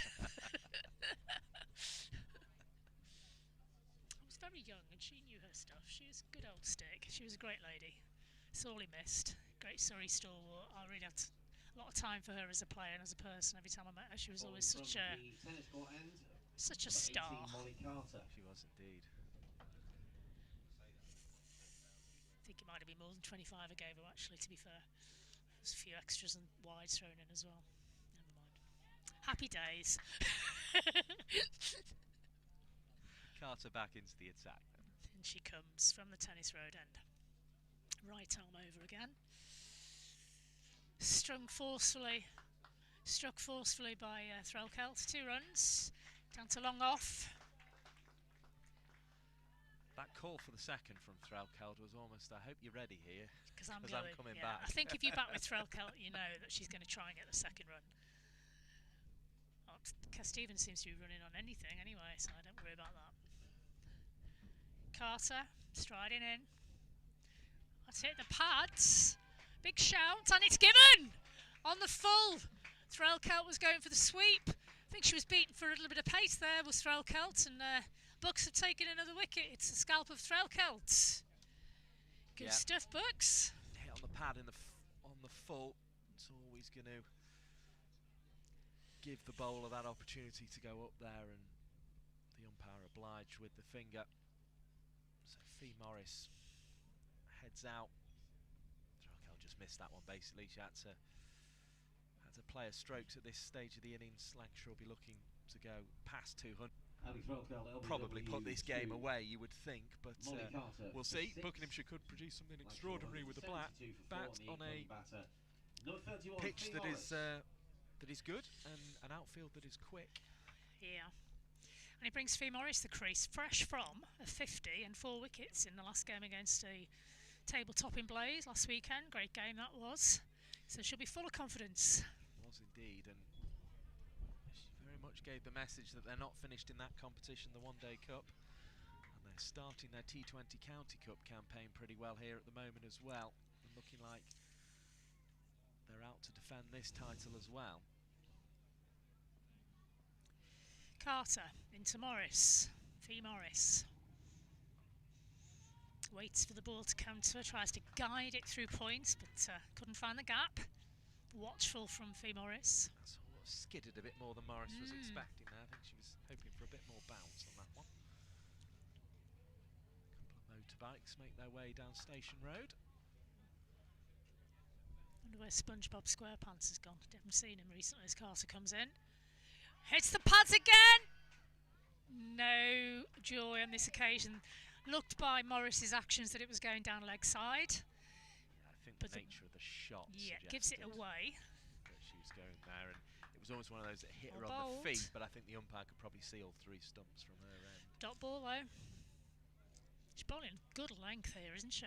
Right in the block hole. Yeah, it's been some good back end Fairly of the innings bowling nippy. so She's far. not the tallest of bowlers, but she gets a bit of pace there. She's gone for too much there. 4 wides, I believe. It's gone right behind the keeper there. Striding for that extra pace, I think. Yeah, I think looking for that Yorker again and just getting it wrong. In fact, getting it wrong by a fair distance in the It end. was super wrong. And that has rather spoilt what had been a very good over. Reminder, T20 World Cup in Group 2, West Indies winning against Sri Lanka by 5 wickets. South Africa currently playing India, who are 67 for 3 in the 8th over. Carter has gone down leg slightly and that's hit something. I'm not sure what the umpire's going to signal here. Might have got a bit of bat on it, not sure. No signal. Oh, yeah, there we go. 1 leg by for that one. Brings Casteven onto strike. She's 1 shot away from her 50. Wouldn't put it past her to get it on the first ball, but we'll see, eh? They're moving a few fielders into her arc, shall we say, because they've all seen what she's capable of. Mid-off coming in now. Interesting. She's generally gone more leg side, hasn't she? So we've got deep cover. In fact, mid-off will go back to long off and cover will come in now. I would be I think tempted. that's more sensible. Yeah, I'd They've leave also her got out deep there. mid-wicket, a backward square leg and a long on. Carter. Oh, that's good. That's very good from the keeper as well. She took that very quickly. And that is the end of a very, very impressive over from Carter. Brings Lancashire up to 178. The end of the 17th. A bit more zip to it that over, wasn't there, from Carter? It's very well bowled. Yeah, she bowled with a bit of venom there, didn't she? A bit of a sting in the tail. Surrey have beaten Worcestershire then already in the 3rd round today by 74 runs. Yorkshire 91 for 3, needing another 93 for the final 10 overs to chase down 184 against Somerset. Middlesex 117 for 3, batting first against Warwickshire, so they're going along quite well, the Very Tier 2 nice. side in that game at Radlett. Essex 94 for 4, they're against Gloucestershire. Warnick from the road end. She's beaten the edge again. This time it's Fee Morris who's been bamboozled. She's just got a little feather. It's gone down to backstop, if you like, behind the keeper. Didn't see the umpire signal there. Was it a wide or was it a bye? Anyway, it's 1 to the total regardless. Bye given. Bye given. Missed everything. Casteven on strike on 47. Facing the leggy. She's gone square this time. It's full toss and she's got her 50 with a pull shot to square, which is the first time she's played that shot. What a great shot to bring up the 50 from the young lady. Her first of the season. As Mike said earlier, not had a lot of opportunities, but she's taking this one, Mike. Yeah, just the 2 appearances in the Blast this season, but she's enjoying her day out in the T20 County Cup here at Neston. She can treat herself to an ice cream later. Barney, in again. Casteven has used her feet there, negated the spin and pushed it down to long off for 1. Is there going to be any run overthrows? No, keeper's covered it. So 1 to the total, 184. I think unfortunately these days the fitness coaches aren't very happy about chips on the front of their I said ice cream, Mike. I said ice cream. But me and you can go for one. We can. We can get fish and chips, ice cream, alcohol, anything we like. She comes in. That's placed absolutely gloriously by Fee Morris. Deserved more, but it's got her a single into the covers. And poor Casteven can be left with the energy drink Yeah, if they give them exactly. these days. Mind you, they'll be in the chill box today. They'll be quite I nice. don't know. I think they're allowed 1. We'll see. Not the under 18s, obviously. Pitched a bit shorter. Casteven is toying with the idea of running and stip starts, and then got her skates on. 1 run. Bit of slight indecision between these two. Don't know how much Morris and Casteven have batted together. A couple of times potentially last season. Don't think they've batted together this season as yet. Warney into the right-handed Morris. Again, she's used her feet beautifully. She's picked out the fielder. And that would have gone if it had hit. What a great pick up and throw. But unfortunately, it's gone for overthrows. Sometimes that happens. You don't get the reward you deserve for a great piece of fielding, but so close, Mike. Really close. Good stuff. Yeah, at this stage of the innings, you're gonna take them, aren't you? With 6 wickets left and only 2 overs to go, but it was 10 off the over, 188. Loss of 4 wickets now, as it is. That loss of Threlkels. Great over from Arnie. It looked a risk too far, though, didn't it? That one, it has to be said. Now then, who's taking the 19th over? I think it's the skipper. The announcer's going to help me out here. Yeah, it's Duggan, I think. Yeah, it's the captain, Duggan. Tennis court end. Cara Duggan. Tennis court Captain end. number 8, Cara Duggan. Cara Duggan, I should say. She's just setting her field. The left-hander's on strike. She's still got those 2 fielders behind her, long off and long on, understandably so. And she's got a deep mid-wicket. Rest her in the ring. It's the pads of Castivium. It's going down leg. Duggan's coming round the wicket, so that angle's always going to take it away from the stump slightly. Taking a leg by there, moving the total on to 189. Just completing those scores we were giving you in this competition, the 3rd round T20 County Cup. Essex 104 for 4. They've had 11 overs against Gloucestershire. The Blaze are playing Durham, who are 96 for 3 in the 13th over. We'll bring you the last 2 after this ball from Duggan. They've got a deep wicket and a deep cover. 2 beyond the bowler. It's pitched shorter. It's gone to those 2 in the boundary. It's a catch.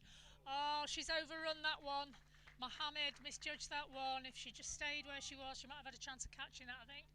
Unlucky, and it's gone for 4 runs straight down the ground. Hampshire Hawks are 116 for 2. They're taking on Glamorgan. And Northamptonshire 105 for 3 against Derbyshire. Morris on strike. Oh, it's gone wide down the offside. The keeper's got a glove to it and deflected it even further away from the fielder behind us. That's 4 byes, I'm afraid. Sorry, excuse me, 4 wides. Anyway, whatever, it still forced the total. That's unfortunate for Duggan. Could easily have had a wicket in this over, and instead she's overstrained and gone down, overcompensated and gone down the offside. Duggan again. Cut! Oh, she's point fielder, got 1 hand to that. Would have been an absolute blinder. Another difficult chance goes begging from the team in green. 2 runs to Morris. Well, it's really tough for Buckinghamshire now, isn't it? And you're sort of seeing the difference between professional players and players who are making their way in the game, because they're just not clinging on to the chances here. Yeah, it's a huge difference, isn't it, the fielding? Duggan, a bit short, that's going to go. That's going to go. Is there another chance for Mohammed? She's done really well there, came across quickly and cut that boundary attempt off. Kept it to just the 1 run on that occasion, all fielded. Warmly applauded by the spectators there was Mohammed. Good work from the 17-year-old. Yeah, you forget how young these players are until you meet them in the flesh and have a chat with them. They're very, very young indeed. Slight change in the field, the left-hander again. Brought somebody in on the single. Duggan. Oh, that one was a bit of a grubber. Again wide, a couple of bounces and wide of the off stump. It's a no ball, in fact, I think. No ball, yes, he must have bounced more than twice, I think the rule is. He did, yeah. Double bounce. So this is a free hit. Fielders can't move, as everybody knows that if she gets out of them stump, she can stay in. Got away with that slightly, but it could even run down to 4, but no, it's swiftly collected by the Buckinghamshire fielders, I should say. Wide, so it'll be a free hit again. Another free hit. Bowled a wide, yeah, if you bowl a wide on a no ball, the free hit carries over. Rule knowledge, Mike. They have a adjust of the field though, because the right-hander Morris has come on to strike with the single that was taken. Again, I repeat my earlier statement. Good rule knowledge, my friend. And she comes Duggan. Struck beautifully. Down the ground. That's going to go. And there's a gentleman in a white cricket hat and a peach jersey doing the honours and helping the Bucks girls out slightly there. 4 runs, 4 glorious runs from Morris. So that was a costly no ball from Duggan, unfortunately. 4 runs. And then another wide. Another bye off that. Wide. Yeah. Well, you can add all that up. They're making sure here, Lancashire, aren't they? 208 for 4.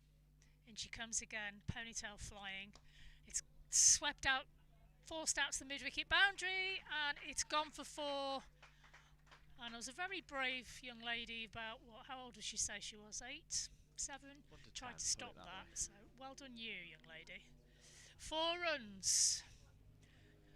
And that is the end of a fairly expensive over, and that's taken Lancashire well into the 200s. 212 for 4. Moving into the last over.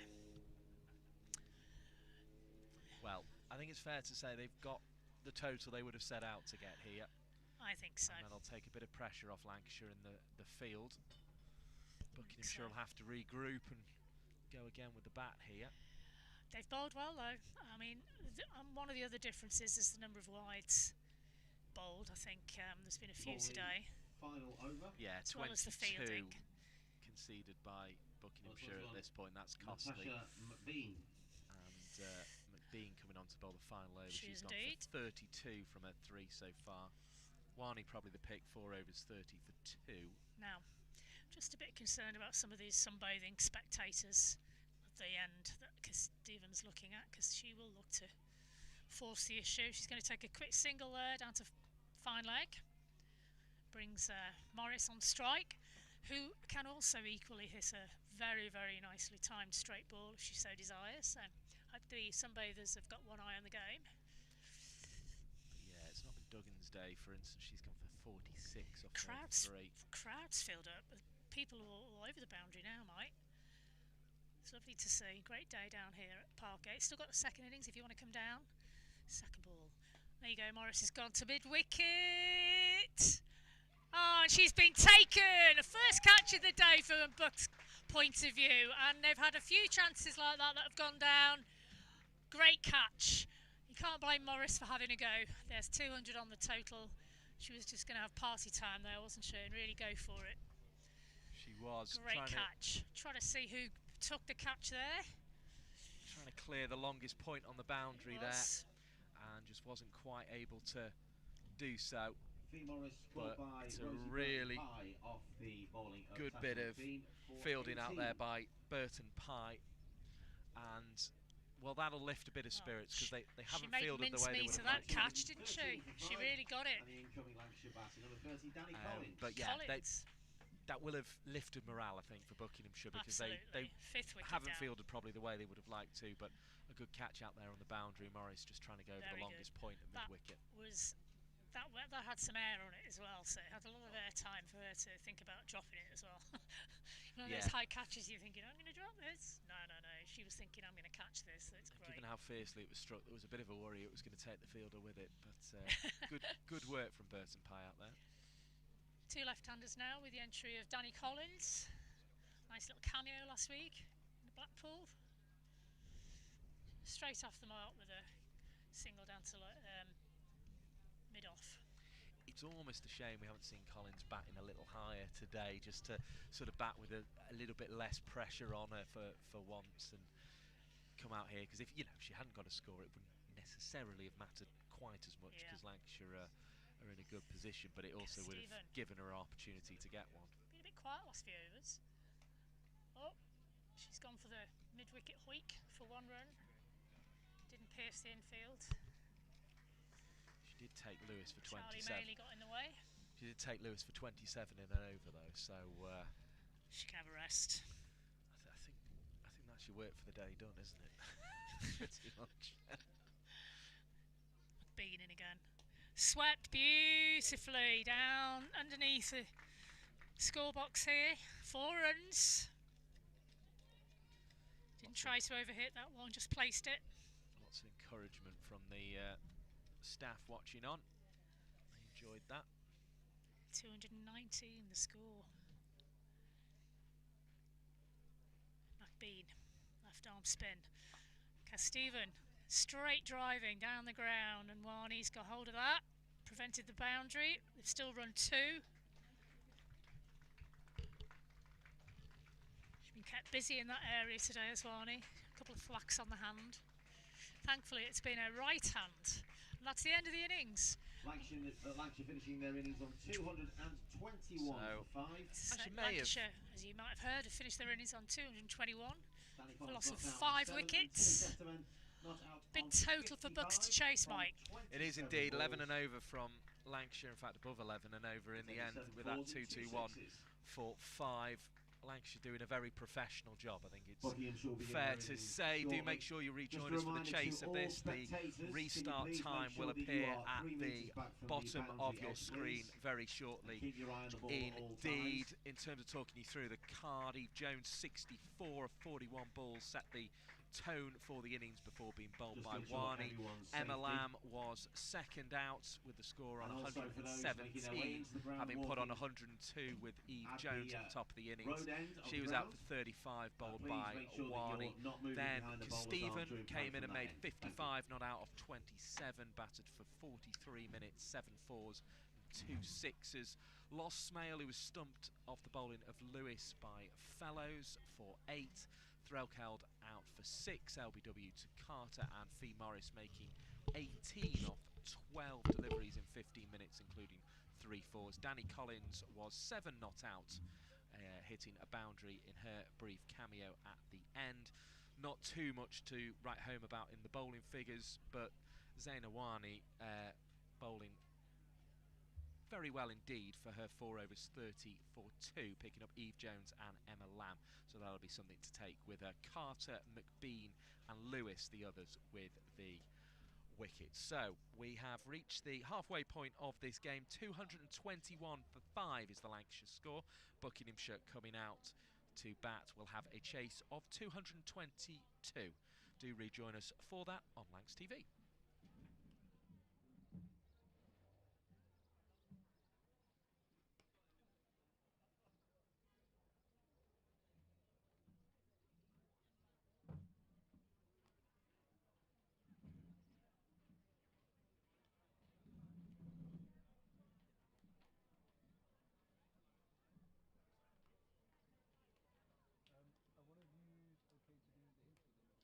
Are one of you okay to do the intro then? Yeah, just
Welcome back, everybody.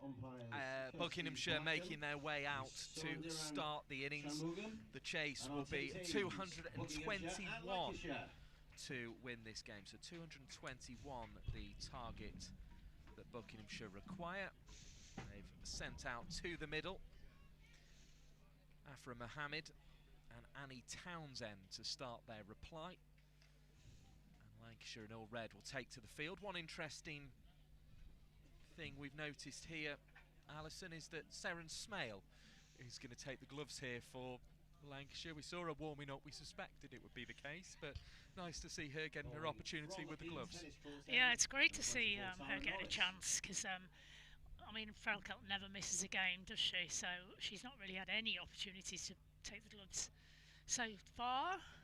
Be interested to see how Threlkeld copes with captain in the side, not from the wicket-keeper's position, which is a very different proposition as well, isn't it? Having to juggle your field. It'll be a change of perspective for Threlkeld, won't it? Of course, she is likely to miss a game or two, we imagine, while she's away with the test squad that she's been selected in. One of 4 Lancashire players in that. Lamb and Potts are also involved in that squad, so it will be a case of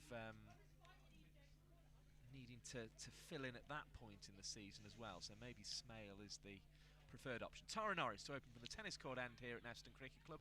It's worked past the keeper Smale, who couldn't have done a lot about that one. We'll see if there was any bat involved. Oh, I thought there maybe was, but the umpire has tapped the knee to indicate that was a leg by, so Mohammed will have to wait for her opportunity to get off the mark. She didn't ramp first ball as she did for the against the MCC when Phoebe Graham was playing, but worked it leg side. The ball went in a similar direction. One without loss, the score. A bit too far away from her to ramp that one, I think. I think it would have been a brave way to start in this pursuit of 222 for victory. Buckinghamshire have been set, and there's a big heave into the offside to start with here from Townsend. He gets 1, they think about 2, and they'll get 2 to the arm of Threlkeld, who perhaps wasn't expecting to have to hurl one in quite so early in the innings, but she got there, 3 without loss. I was just watching Threlkeld in the field there, and she's like, oh, just for a second she stopped as if to say, right, come on, if you go, oh, it's me, I've got to go. And Townsend settles over the bat again. Here comes Norris, delivers a ball that's edged fine, and Morris with a bit of work to do. Another back into the side today after a layoff with injury. She returns powerfully and flat for the loss of another single. 4 without loss. Decent start from Buckinghamshire here. And I know for a fact Sophie Morris has got the whole of their gang in today. We're alien. Both aunties, her dad, all her cousins, they're all in the crowd. That's probably who you could hear cheering as she threw that ball in. Guess it's not too far down Wirral Peninsula to come and watch Sophie today, as that one is played into the leg side, picked up by Fee Morris. No run on that occasion for Mohammed, who's gone to open the batting here. As you say, got 44 not out in a successful chase in round 1, so she'll be after something similar here against Tara Norris, who she drives into the offside firmly. Again, across comes Ellie Threlkeld, I think to the amusement of her teammates, seeing her getting across the ground there. Obviously, she's usually with the gloves on, but I think there was a slight sort of slightly patronising the applause there from her teammates. It just looks strange, doesn't it, having a Lancashire game without Threlkeld behind the stumps. All in good fun though, as Norris comes in and bowls a ball that swings in. It's Yorker length, and Mohammed has to dig that one out. It's a dot ball again. 4 without loss. Thanks for joining us on Lancs TV for this game. Do make sure you hit the thumbs up button to show people you're enjoying what you're seeing, and to help other people find the stream here. You with Mike Perkins and Alison Byrne, the former Lancashire and Cheshire captain. And well negotiated, that one from Buckinghamshire. 4 runs from it. And they did try and play their aggressive shot. You could forgive them for thinking, right, 200 and whatever it was, what was it, 221? We're not going to get that. Let's just block out and have some batting practice here. But they were really going for their shots, which is to be commended. And here's Sophie. Morris will start the bowling here from the road end of the ground. Yeah, got to have felt for her this year. You know, she was out a long time with that knee tendon injury. desperate to get back. This is her first appearance after a long layout pre-season tour, actually. Yep, it's a nasty one. In comes Morris then, just bowling the power play and gets this one past the outside edge, showing why there. Townsend trying to cut her away off the back foot in the end and just missing outside the off stump. Good bit of keeping from Smale. As in comes Morris again. Oh, Hit high into space by Townsend, and probably couldn't have dissected the three fielders more equally if she tried there. And gets a single as a result, 5 without loss. Townsend showing she's not afraid to try and hit over the top, but not been successful as of yet.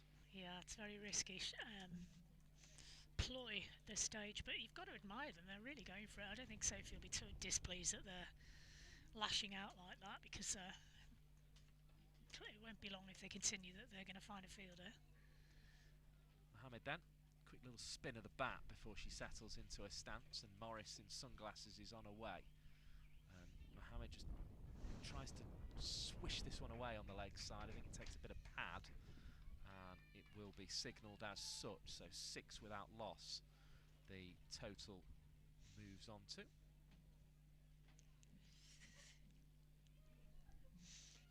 Yeah. So only 2 allowed in this competition in the first 6 overs. Power play. Lancashire with Sophie Morris left arm spin on. Yeah, we saw Lancashire take it. Sorry, I was just going to say about the field placement. Sorry, go on. I was just saying Lancashire took advantage of those first 6 overs, didn't they? 62 without loss at the end of their power play. And they continued in that fashion to set that big total of 221. Big swing from Townsend again, takes her on the pad, no run as a result of that one.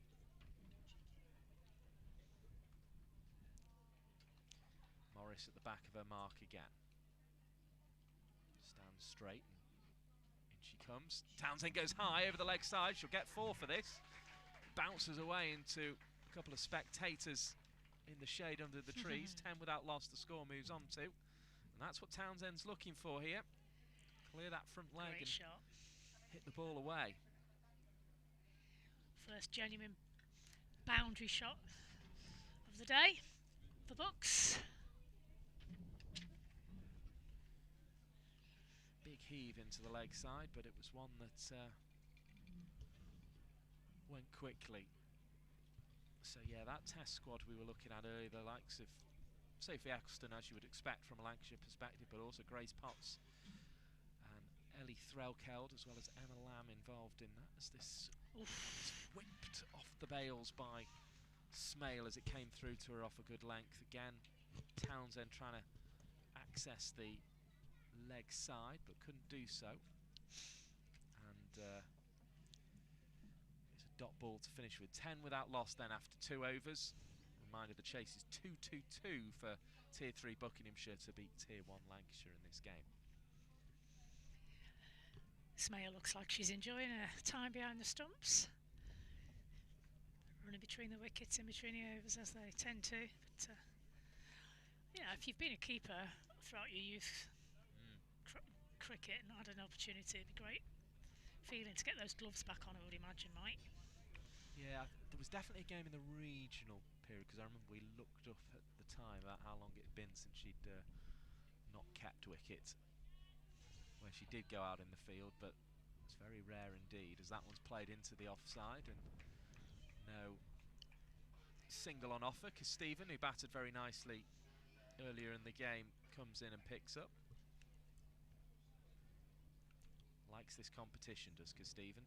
77 in the final last year, 55 not out in round 3 today.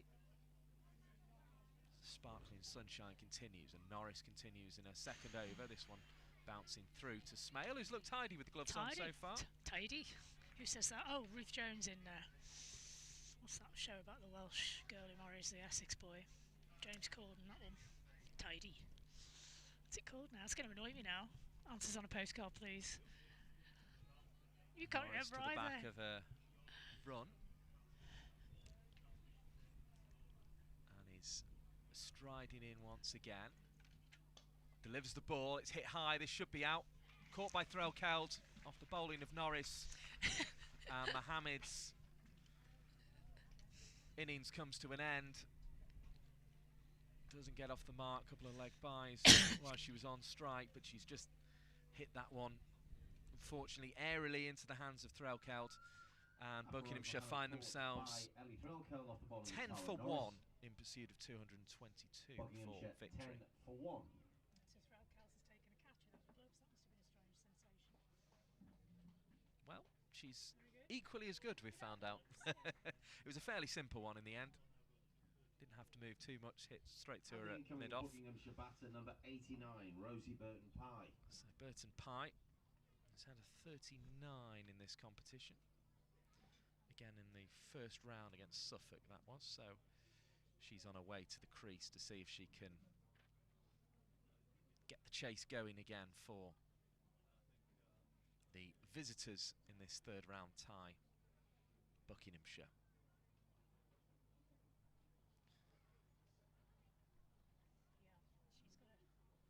Big old task ahead of her, hasn't she? Total 10. Still another 200 plus to find somewhere in books. What the mindset is of these young players as they're going on, what the coaches have told them, like, interesting to pick their brains later, wouldn't it? Tempted to say, use it as batting practice at this point. Well, I think they've shown they're going to play some strokes, haven't they, the Buckinghamshire players, and Burton-Pye does outside the off stump there, but doesn't manage to connect with the ball. It goes through outside the off stump to Smale, no run. Said I'd give the camera guys a little shout out today because they always get forgotten. We've got Sam, Keith, and Merlin on the camera. There you go. There's a gentleman right in front of us. Here. All day in the field. Here comes Norris again, and this one's turned into the leg side. Morris picks up, and there is no run on offer into that leg side. I think Gavin and Stacey was the show you were looking for earlier. You did, didn't you? You didn't remember. You went on your little iPad and looked it up. As Gavin and Stacey, tidy. here comes Norris. Left arm over the wicket. This one's gone up in the air. Should be caught and is. And 10 for 2. The Buckinghamshire score. Tara Norris with 2 wickets in her second over. And it's Stephen there getting in with the catch. To say that 2 catches the Lancashire fielders have taken are a lot easier than the ones the Bucks girls faced, to be fair. They were sort of lofted into the air, dollies almost, but the Lancs girls were really... Rosie Burton-Pye caught by Teddy Kesterman off the bowling of Tara Norris. Buckinghamshire 10 for 2. And the incoming Buckinghamshire batter is number 8, Cara Duggan. So Duggan making her way out to the crease here. Stephen with the catch there off the bowling of Norris to dismiss Burton-Pye, also without scoring. And after a bright start, Buckinghamshire now, the gap is starting to appear a little bit, isn't it, between Lancashire and Buckinghamshire? If I was captain of this young side, I'd be tempted to just say, if I was Duggan, I'd be saying to my partner, let's just see the power play through. Hopefully there'll be a few more gaps in the field. Look at 1s and 2s and take it from there, because at the moment, getting caught in the ring, aren't they? And they haven't got the power to force it out of the ring. Bowling from the park. Now this is... Number 60, Olivia Brinsden. This is exciting, isn't it? Olivia Brinsden coming on to bowl for Lancashire. We've not seen her yet.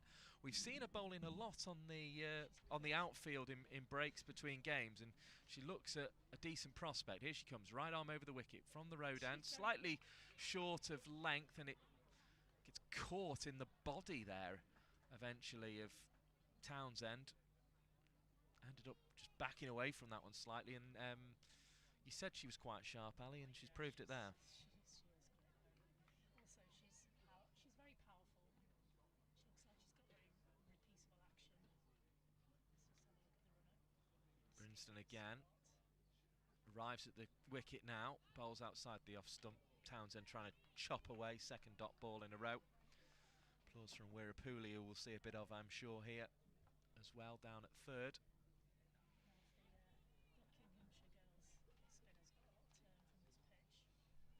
See what Weirapool is going to manage. Here's Brinsden again. On away. Shorter length, turn into the leg side. Morris there with a good stop at short fine leg. And 11 for 2 is the total. Yeah, great stop from Morris. It's fine there, diving stop. These are the fine margins, aren't they, that separate Div 3 and Div 1. We saw a few diving stops in the Bucks girls, didn't we? But they didn't quite come off or slightly push them over the boundary. Everything that's gone Red's way so far has stuck.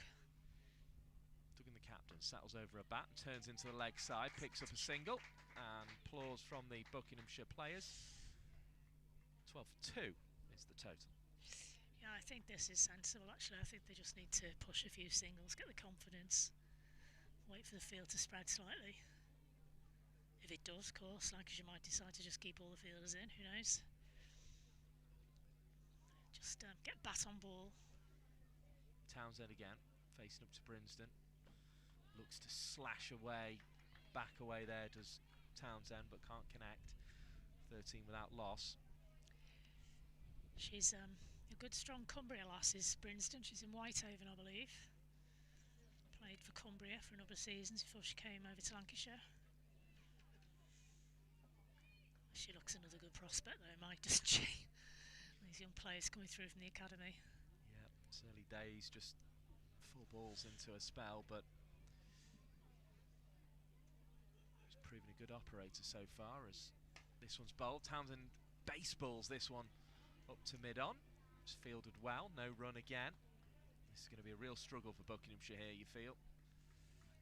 222 on the board as the target, but it's about how many they can get really here, you feel already, even in this 4th over. I also think it's about trying to actually bat the 20 overs, to be fair. Give all the girls a go, get some experience. Brinsden bowls, shorter length. Townsend hits that one nicely into the offside, but again, picked up without a run being scored. This time it's Tara Norris up there at mid-off with the fielding. So another dot ball, tidy from Brinsden. There was nothing wrong with that shot, and I just want to raise something here with anyone listening, that these girls are amateurs. Most of them aren't sponsored. They will not be playing with 500, 600 pound bats. It might be, but I suspect that they're not. They're playing with, you know, good bats, but they're not the quality of the bats that the Lancashire girls will be playing with. You could hear it then. She got hold of that one and it just didn't sound right, did it? And she really did get hold of it. It just couldn't pierce the field. So that plays its part. They don't train as often as the Lancs girls. Fully professional, training any day off they get. They'll be in the gym or they'll be training on working on their skills. They've got individual coaches, etc., etc. So to put up any sort of a fight against that form of professionalism is admirable. It really is. Yeah, and it's the beauty of this competition really, that it does pit the amateur sides against the professional sides, and Buckinghamshire have done well to win through to this stage. Let's see if they can produce anything with the bat. 5th over will be bowled by Sophie Morris, tennis court end, so she's switched ends here at Neston Cricket Club, having delivered her first over from the road end. Goes down into the pitch and will concede a run. Worked into the mid-wicket gap. Cara Duggan looking good in that area of the pitch. As I say, she's had 44 in this competition in the 2nd round against Norfolk. In fact, it was these two who did the bulk of the chasing. Townsend got 51 off 45 in that game. She tries to play away into the leg side, but it's taken on the body. I think it's getting a good taste of just how difficult it is at this professional level at the moment, Townsend. Lancashire mixing up the pace of the bowling, but all very accurate and all threatening.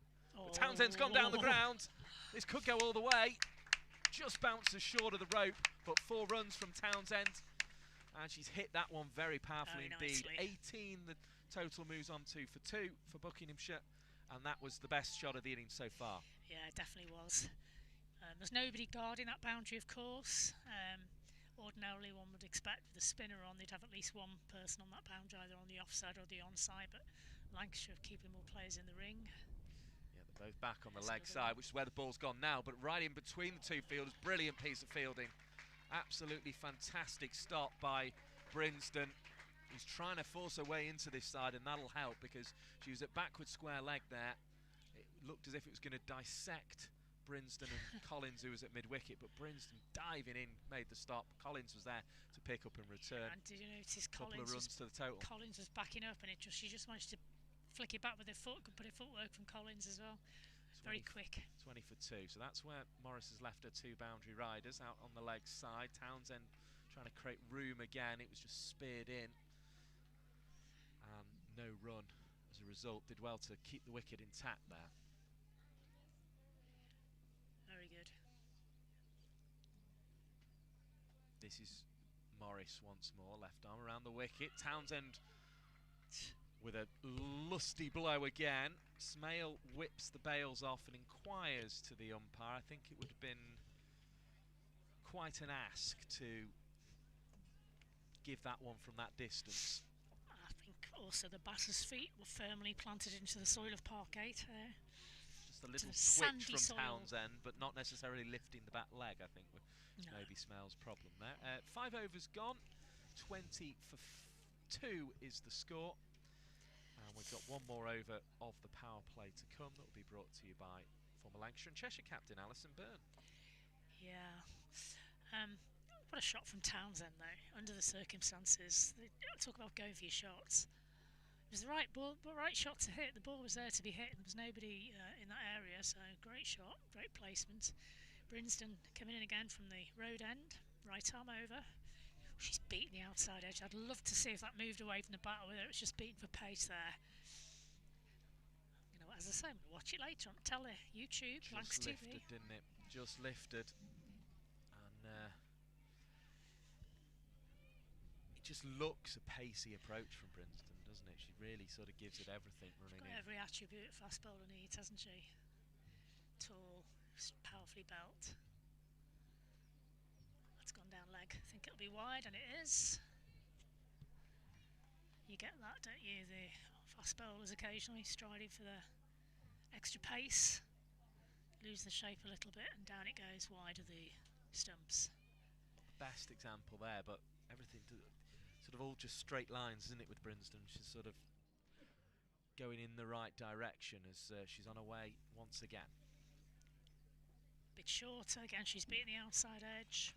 It was the bounces again, I think, there that deceived the batter on strike. Yeah, Duggan just fiddling at that one outside the off stump. All dot balls so far from Brinsden, but she did slip down the leg side to spoil the sequence. We'll forgive her. Just this once. Powerfully, and again she's wrapped the pads there. Muted appeal from the players in Fire Engine Red, as our good friend Claire Jenkins likes to refer it as. Fire Engine Red. Always makes me think of Claire when I think of that. Glad to see them back in the red. Don't like watching them play in blue, Mike. It doesn't look right. Disconcerts you, doesn't it? Discombobulated when they play in blue. Brinsden's coming in again. Little hop and skip at the start of her run up, and then powerfully in. It's flicked to square leg. Lots of wrist involved in that shot. 2 to the total, taking it to 22.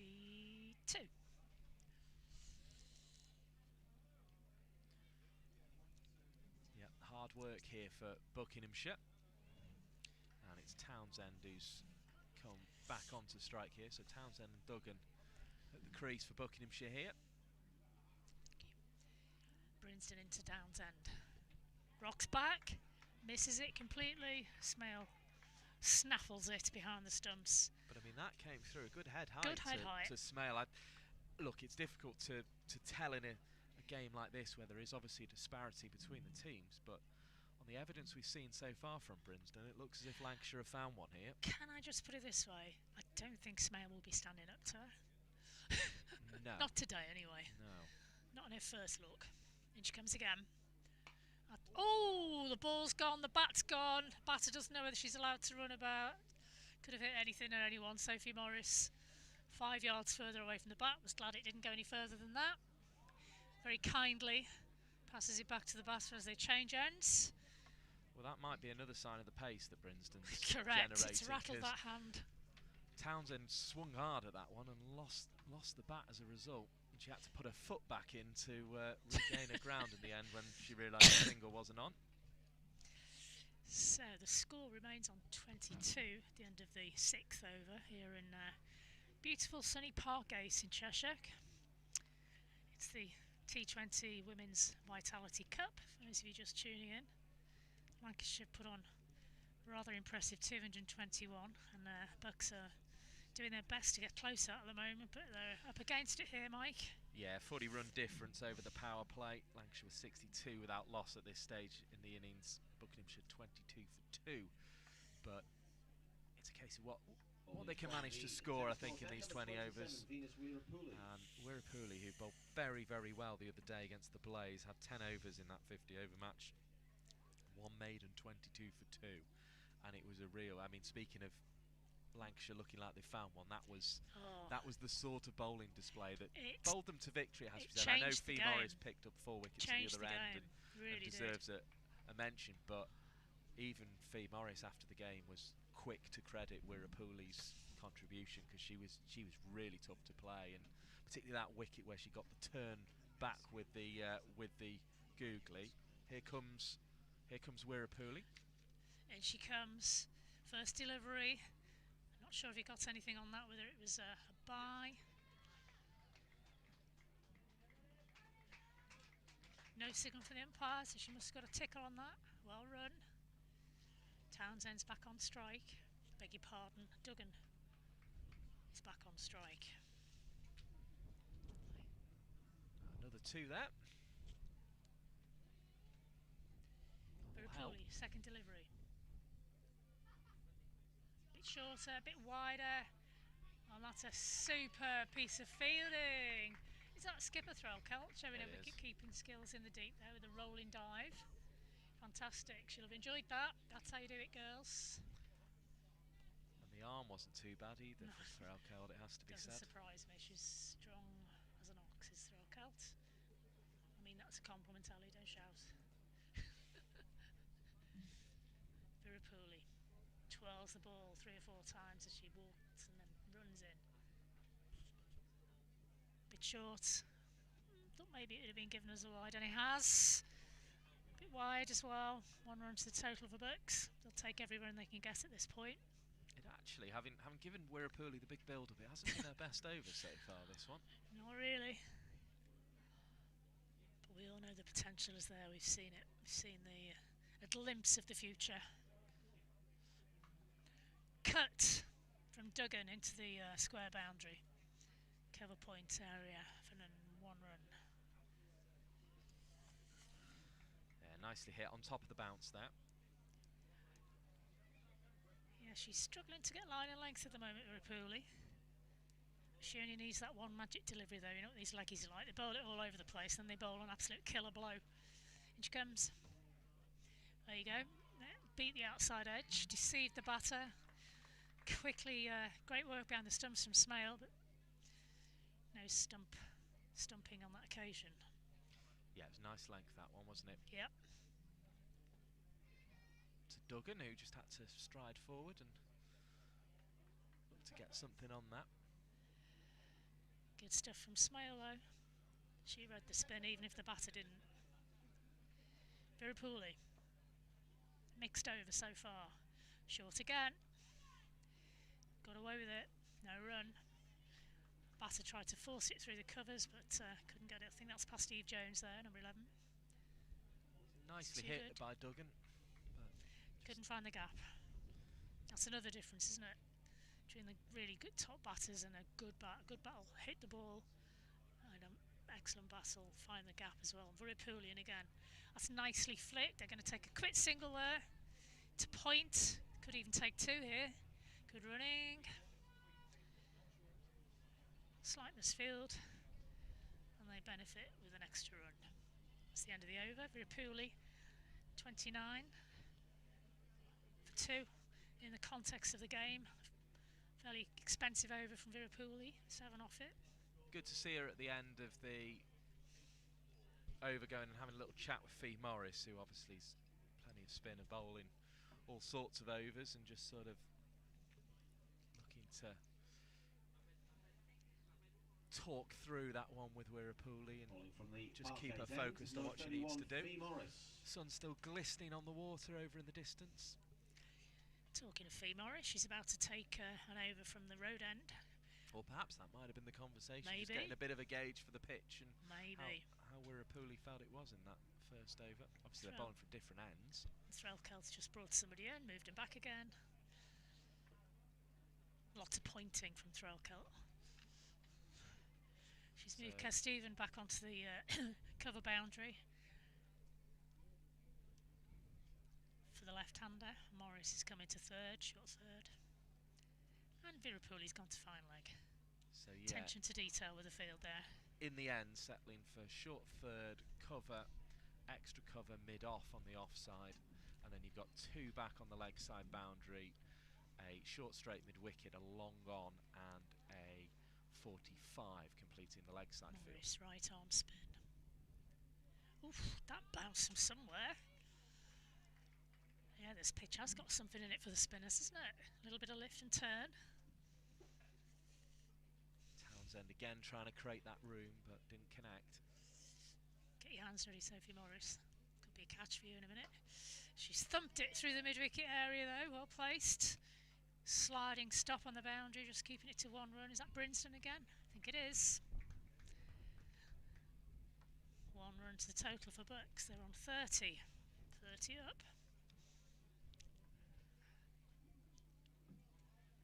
Brinston's over there enjoying the shade of those beautiful trees.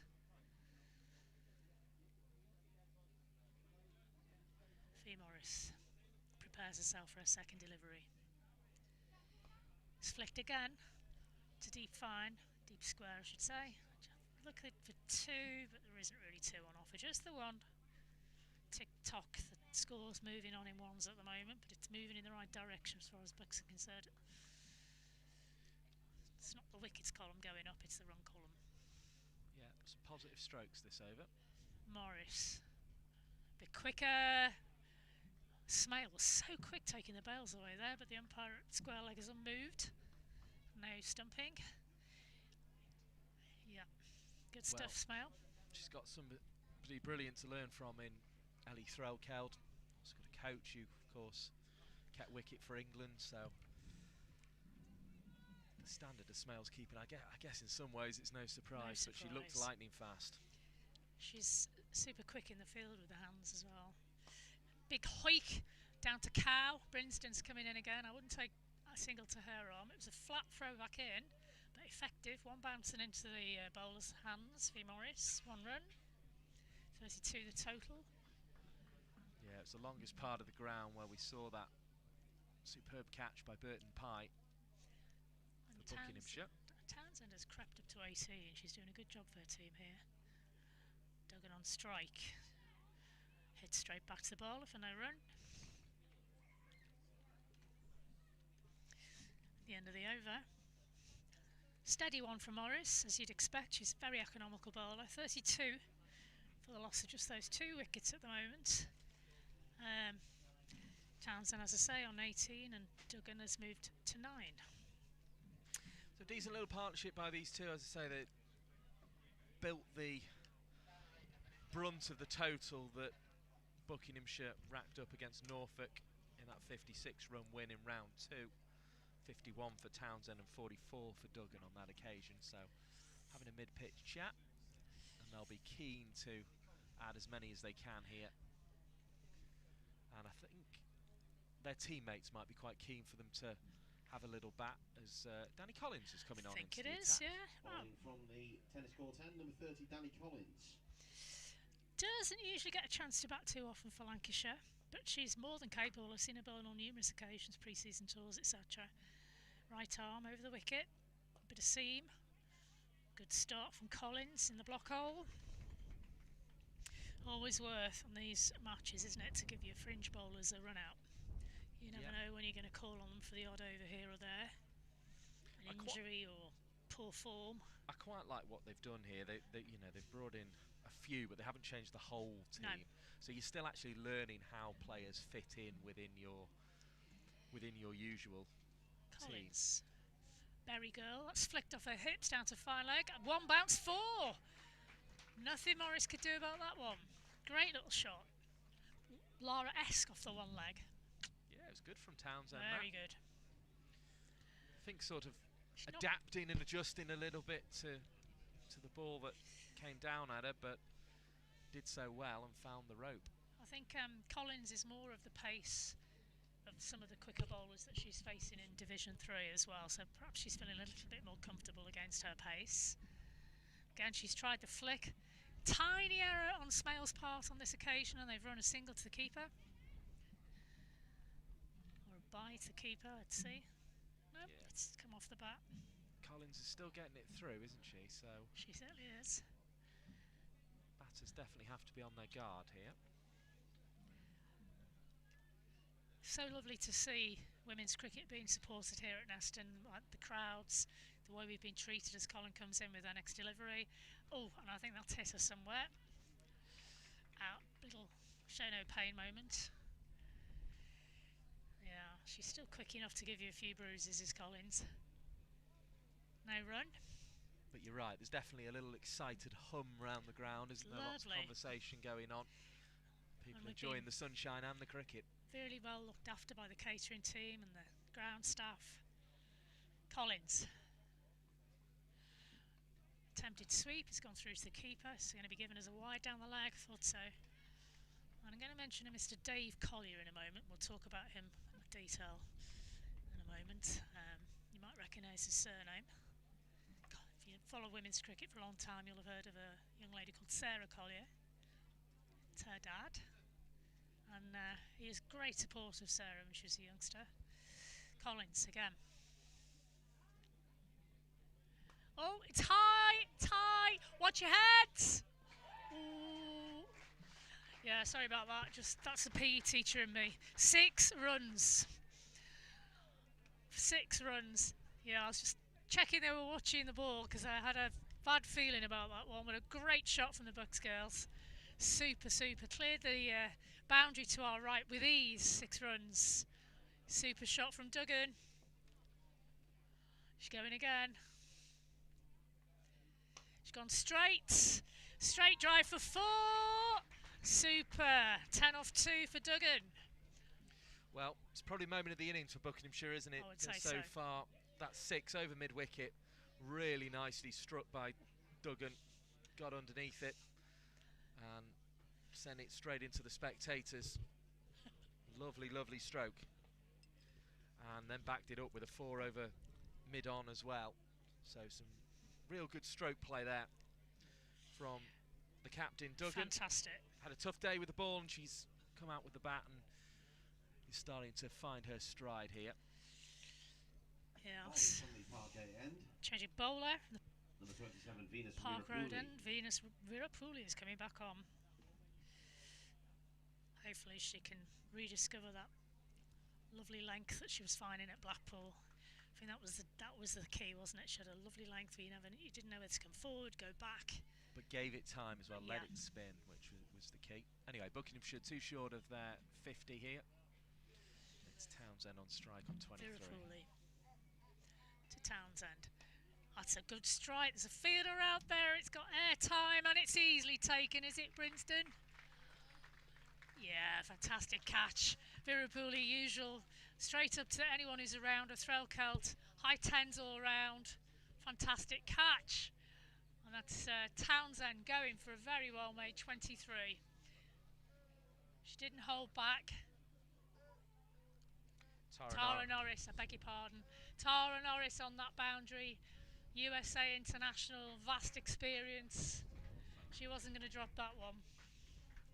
Annie Townsend caught by Tara Norris off the bowling of Venus. Fantastic. Great little innings. Some really lovely shots from Townsend. 48 for 3. Got an incoming bat. Number 10, Tilly Fellows. Tilly Fellows, wicket keeper coming in. Number 10 on her back. Yeah, enterprising little contribution there from Townsend, but just one shot too many in the end. Hit it nicely enough, but unfortunately found Norris out on the long on boundary. That's what she was there for, ultimately. Yeah, good field placement again from Lancashire, Threlcat in particular. So the new batter just settling, taking a guard, taking a look at the field. I was always taught to look for the spaces, not the fielders, Mike. You taught that one? You go into bat. Virapuli. Flicked back to the player. Has just delivered it. Virapuli dries a hand on the earth. I guess the challenge here with looking to spaces, you kind of got to look for maybe not the ones that are most obvious from the crease, because if you're going to get the 4, you need to go through the fielders in the ring, don't you? You do indeed. Attempted sweep. Again, another great take from Smale.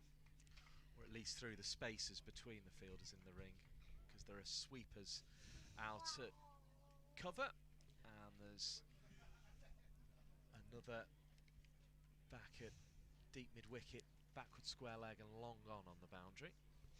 And she comes again. Flicked over the head of Morris, just about.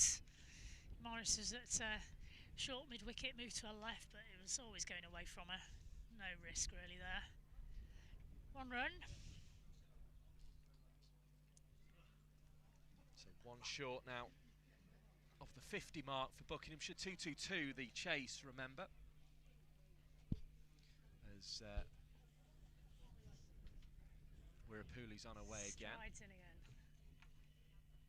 That's been top edge towards the square leg boundary, but nowhere near that fielder who picks it up. 1 bounce in. Just the 1 run. So Duggan with the single there, and Fellows is her partner at the crease now, the wicketkeeper batter for Buckinghamshire.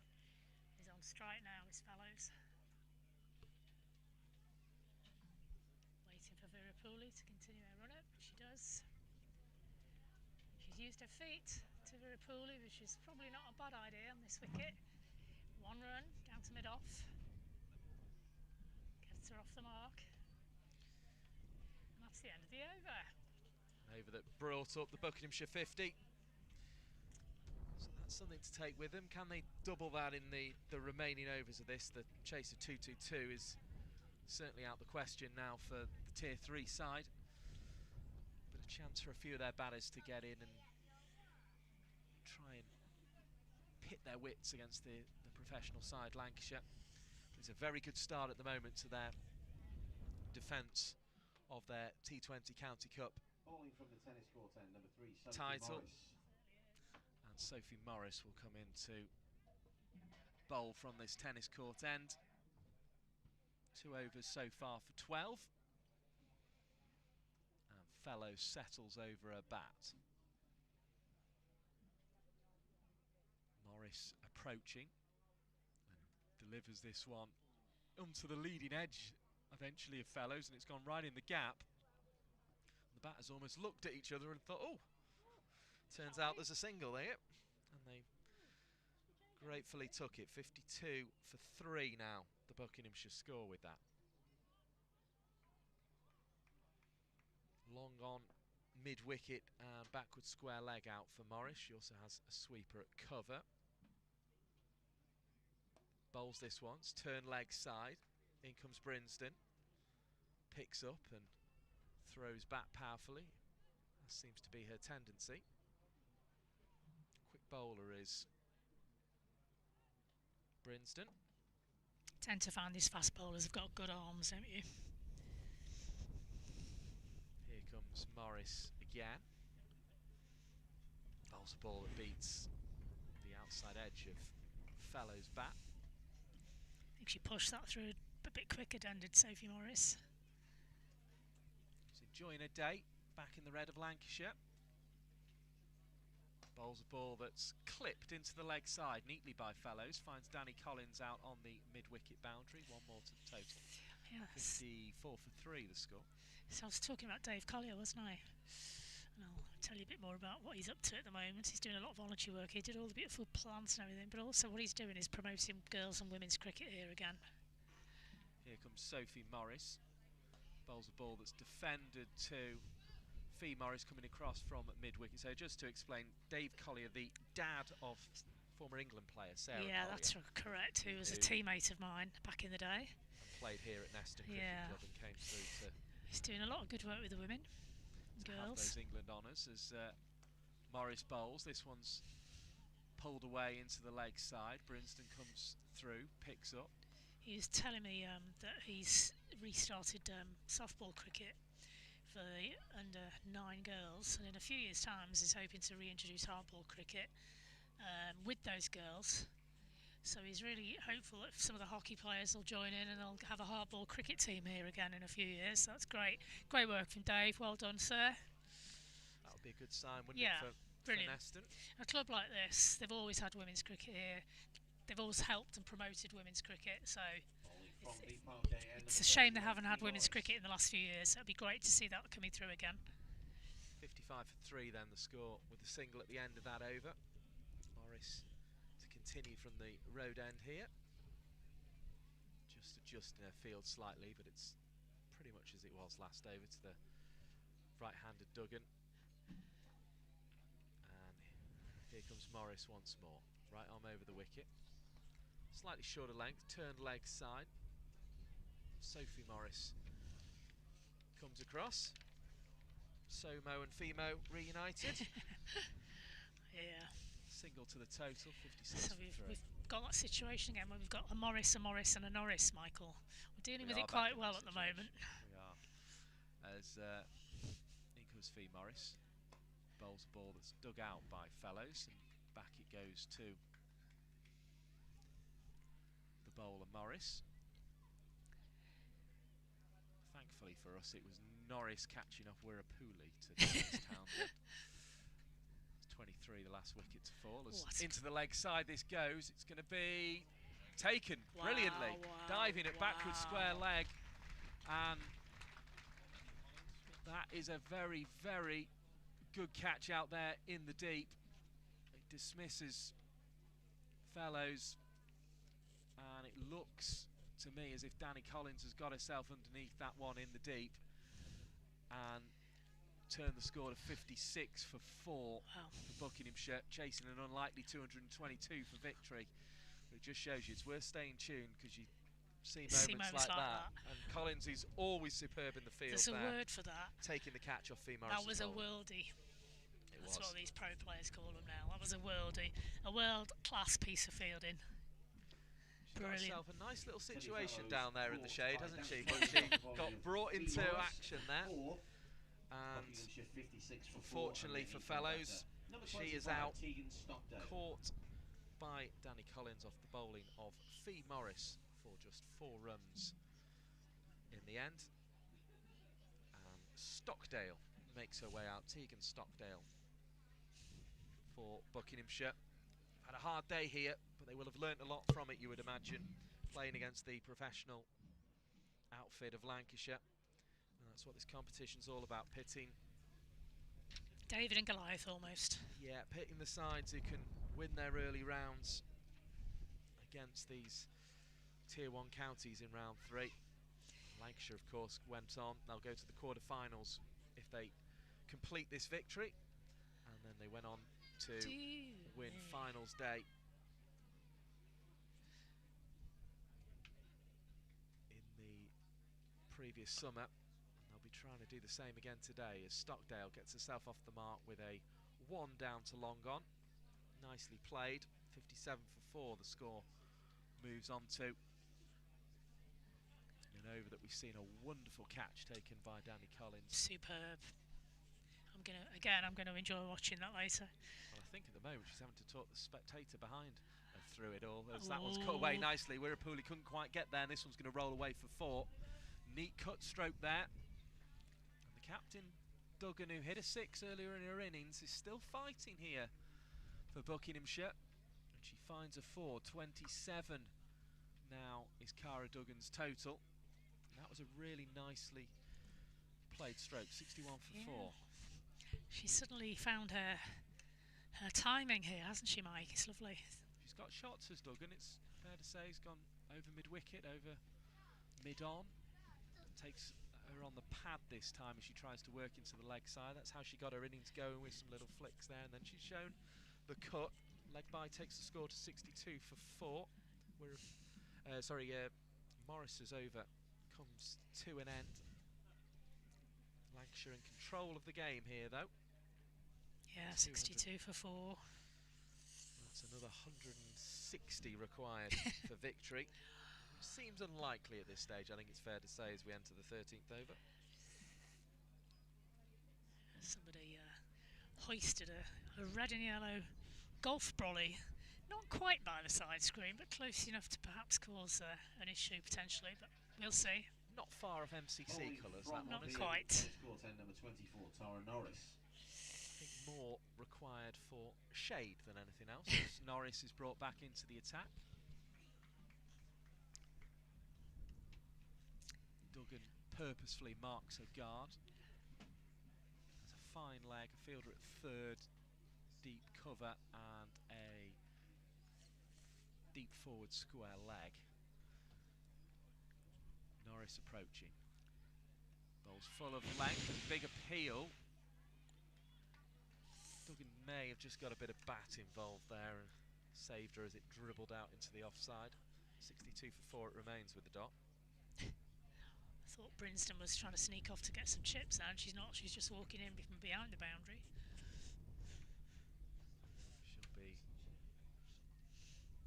on her guard out there, even though she is in the distance. This was pulled away by Duggan, but didn't quite have the time to play the stroke on that occasion. Couldn't get it past Fee Morris at mid-wicket. 62 for 4 it remains. Duggan scoreless on that occasion.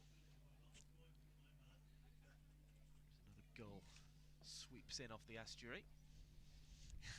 Here comes Norris in from the tennis court end. This one's hit high and hard, and that bounces on the rope and goes for 6 runs. Well, a brilliant stroke there from Duggan, who'd been waiting on the back foot in this over, it felt. Yeah. And she connects once again with another lusty blow into the leg side, and it bounced right on the rope and popped over the back of the could have gone anywhere corrugated iron bar there. It's almost in like a little shipping container on the boundary there. Yeah, they're really sat in the danger zone, that little posse of folk. 6 there, more aren't runs to Duggan, takes the score to 68 for 4. It will remain there. She was well forward, not to be caught out by Norris, who went much fuller on that occasion.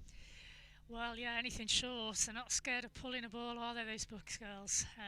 It's definitely one shot that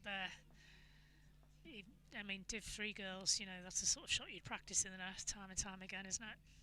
Norris bowls again to Duggan, who turns leg side from around about the crease. Just sort of standing tall to play that shot, really. 69 for 4. But yeah, Duggan has twice gone over the leg side boundary, 4 runs. And she did play it a very nice lofted drive over mid-on as well earlier in her innings. So it's been a nice knock, this one, of 34. It certainly has, and she backed that boundary with a quick single, which is super cricket, isn't it? Yes, keeping down the dot balls. Here comes Norris again. Bowls a ball that's played leg side. There'll be a single on offer. Just sort of steered there in the end. Adds to what was an impressive over there for Buckinghamshire. Stockdale just picking up that single at the end of it. 70 for 4 is the score. We're about to head into the 14th over of the innings.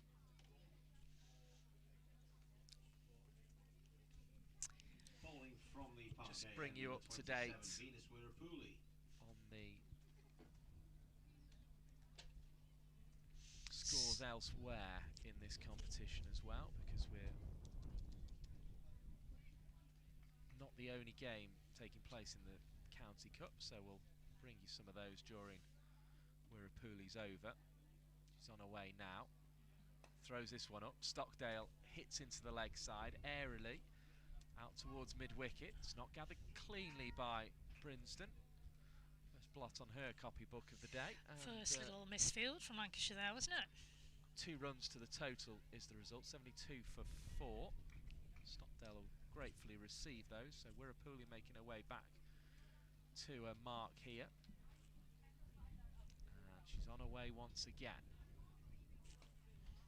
Throws up a ball that's driven by Stockdale, but can't get past the tumbling dive there of Fee Morris coming across.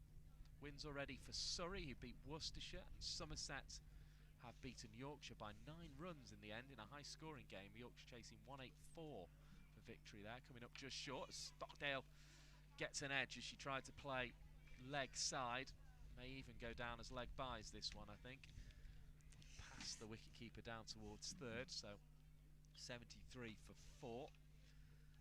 As well as this game at the moment going on, Middlesex at 186 for Warwickshire to chase, so tier 2 side there putting a bit of pressure on stuff. Warwickshire. Essex setting 195 for Gloucestershire to chase. Gloucestershire 30 for 3 in reply for that one, as this one is turned into the leg side by Duggan, who'll want to but won't get it. You've then got the Blaze. They are taking on Durham. Blaze 84 for 1, chasing 168 to beat Durham in that all tier 1 third round match. Glamorgan are 47 for 5, chasing 202 to beat Hampshire. As down the track comes Stockdale's, hit it airily. Collins is getting in there trying to get the catch again, but this time she won't even cut off the boundary. It goes away for 4 runs, 78 for 4. Another impressive stroke by a Buckinghamshire batter, this time off the blade of Stockdale. And then we've got Derbyshire playing Northamptonshire. Derbyshire 31 for 4, chasing 196 against Northamptonshire. So looks as if Northants are on for victory there. Wirapuli bowls the ball to Stockdale, driven back to the bowler Wirapuli, and she gathers to prevent a run from the final ball of the over. 78 for 4 then after 14, 2-2-2 the chase here. The interesting one for me is that Middlesex versus Warwickshire game, where Middlesex have set 186 for Warwickshire to get victory. At the moment they're 84 for 1 in the 10th over, but still a little bit of work for Warwickshire to do, it feels, in that game. Yeah, Alison Byrne. could be tight, that one, couldn't it? You know, and it's good to see the potential of an upset there. It's Freeborn and Wraith at the wicket at the moment for Warwickshire in their chase.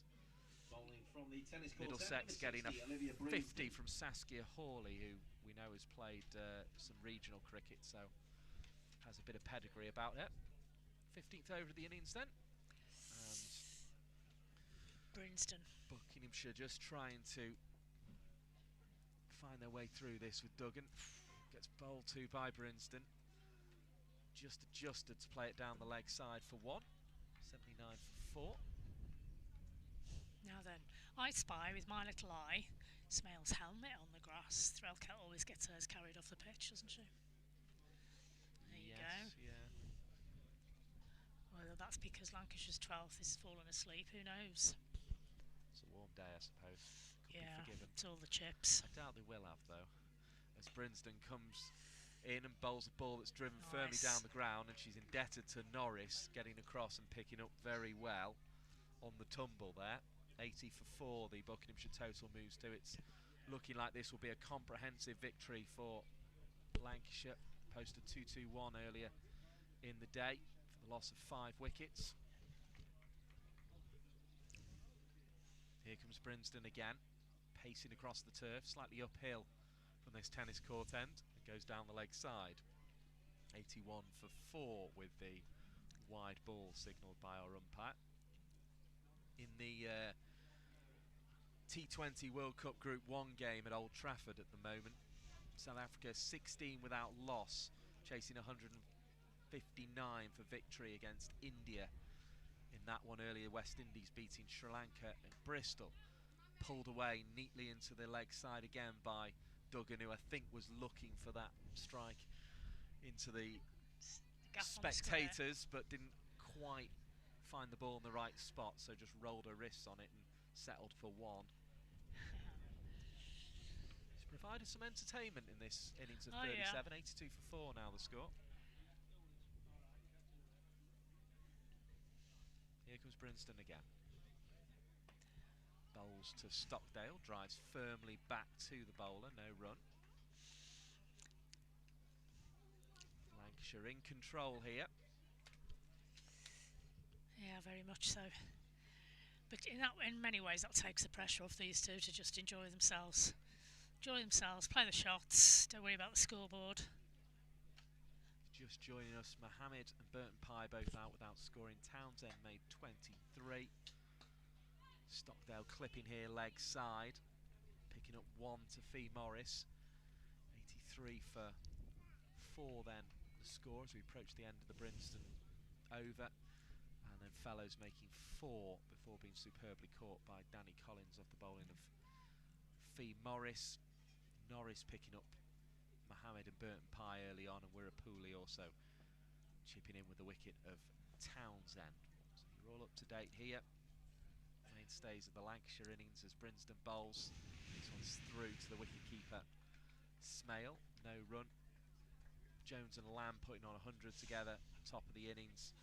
Jones eventually out for 64, Lamb made 35. Stephen also got 55 not out, so that's what the 220, or the target of 221 was built on for Lancashire. They're in control of this game, They Alison certainly Byrne, are. 83 for 4 with 5 overs of the innings remaining. I'm still interested to see what these two can do with the bat. I think there's quite a few runs left in them if they wanted to be selfish and enjoy their bat. I don't blame them. Don't think the people batting behind them will be too disconcerted not to have to face Brinston, do you? Or Virapuli. I think they might cope. They might just forgive them if these two want to just enjoy themselves now and finish their batting at their own pace. Fee Morris in from the road end. Right arm.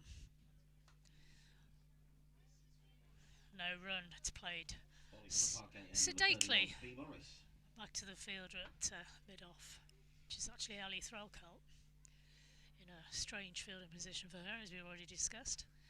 Morris in for a second delivery. A bit short, a bit quicker. That's been punched out to the mid-wicket area. They're going to go for 2. No, they decided to stick to 1. Good decision. Not the best of throws in, but at least it reached the keeper in good time. 1 run. I'm enjoying the fact that during the course of this game, as the sun's moved round over the afternoon, we've become more and more in the sunlight. I know, it's nice. We're very much in a sun trap here. It's lovely, and there's a nice breeze up here as well, so it's double brilliant, doubly brilliant.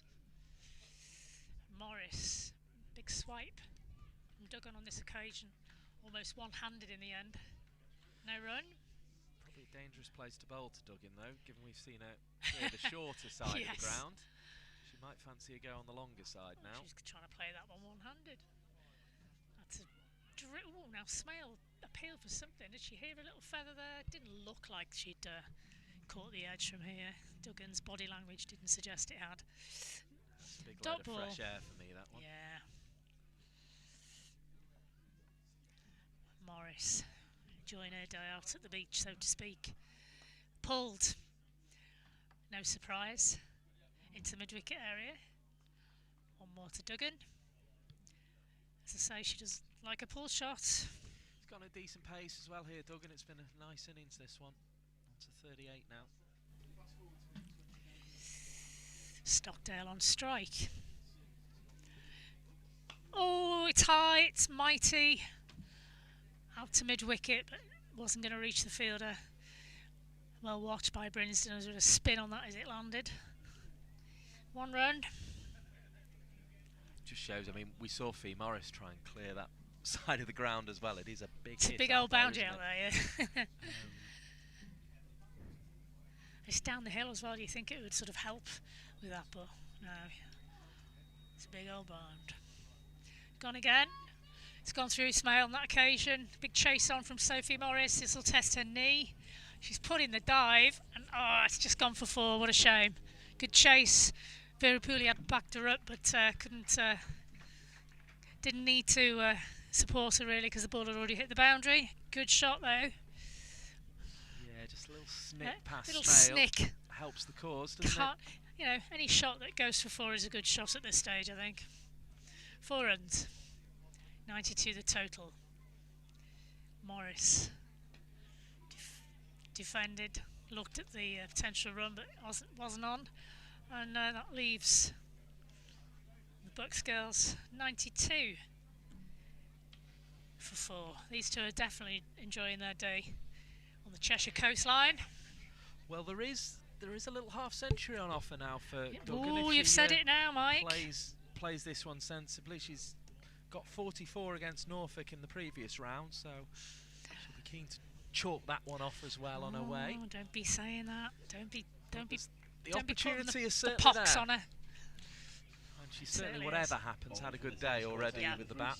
Obviously struggled with the ball. So Morris, fair to say, of the Sophie variety, gets an over from the another over, I should say, from the tennis court end after a long run down in that direction. First ball. Oh, that's out. Well bowled, Sophie Morris. She's tempted her into the shot. You can hear the Neston crowd love that. Wirral girls come good. Finger went straight up from the umpire there. She must have dragged her foot slightly. And have you just jinxed her, Mike? You have, haven't you? No, it's Stockdale who's out here, just overbalancing on the drive. Unlucky from Stockdale though. She was going well as well. Good little knock in support of her skipper there, Stockdale. Produced Played some lovely shots. 12 runs in the end, Stockdale, before being stumped by Smale off the bowling of Morris. Very difficult to say, not to say stumped Threlkeld. It's almost a natural rhythm these days, but it was Smale there with the equally quick gloves behind the stumps, and bodes well for Lancashire, doesn't it, to have another option with the gloves? Yeah, definitely. Just don't know, do you? I mean, if Threlkeld does well, gets a game at the test, you never know, she could become looked at for the 50 over format as well, and then in that case then sadly we might miss her for a few more games next season. But yeah, I mean, it'll be interesting to see what England's thinking is there. I don't know whether they will give Threlkeld the test match or not. We will see. I suspect it might end up being Jones, but we will see, and that'll play out in the course of time, I guess. Yeah. But either way, it's good recognition for Ellie Threlkeld, that call-up. Just means she won't be able to play in the Yorkshire game if she's there. Tut tut, I'm annoyed. There you go. The price of success for Lancashire players. You're allowed to miss it with the prospect of a test match. Prospect. Oh, I don't mind if she plays. I think it's great if she gets a game. I'd just be disappointed if she didn't play. And we still missed her as Morris comes in from the tennis court end. Defence, the order of the day from Varney. Beg your pardon. Warney. Bowled really well. Got a couple of wickets. Big scalps, Eve Jones, Emma Lamb. Good cricket from Warney. Morris. Oh, she's doing well, is Morris. She's pegging her down here. Warney's trying to push and poke and prod and get off the mark. Hasn't worked for her so far.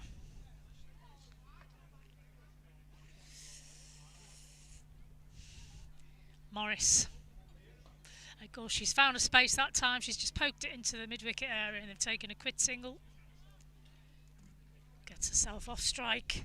Sensibly gets the skipper on strike. He's on 42 as we speak. She's eyeing up that boundary again, literally eyeing it up. And she's got Fee Morris to beat. There she goes. She's gone a bit straighter. And it's beaten the player at long off. Great shot for 4 runs. Super shot. She eyed up the 2 boundaries square of the leg side boundary and decided to just flick that a little bit straighter. Good decision, great shot. Really nice hit, that one, to the straight mid-wicket boundary, or wide long on, really, in the end. Morris, after being hit for 4, what have you got? Flicked a short fine, Virapuli swoops. 1 run. Duggan will keep the strike there. Profitable couple of balls hitting the 4 and getting another single. Taking folding chairs from the club. We would appreciate it if you could just fold them back up and place them on the ground where you've been sitting. 98 for 5 now the score, and a And the big question Thank now you very really much. is Duggan going to get this half century? She'd really deserve it, Bowling and from it the would Parkgate end, number 27, give Venus Buckinghamshire Murapuli. something to take back on the road for them, and it would also, as I say, it's another little feather in the cap of this competition, that it does showcase And the also- talent of players further down the pyramid, if you like. Also, Mum will be pleased. Becky Duggan, who's been helping us out this morning, she manages this team, helps out with the coaching as Virapuli comes in from the road end. Flick down to Fine. Morris, right-handed pick-up, left-handed throw. Good skills. Now 1 run to the Buckinghamshire Duggan on to 48. team. Also taking guard. One short of 3 figures as well now, Buckinghamshire. That's another little one they'll want to Landmark. chalk off.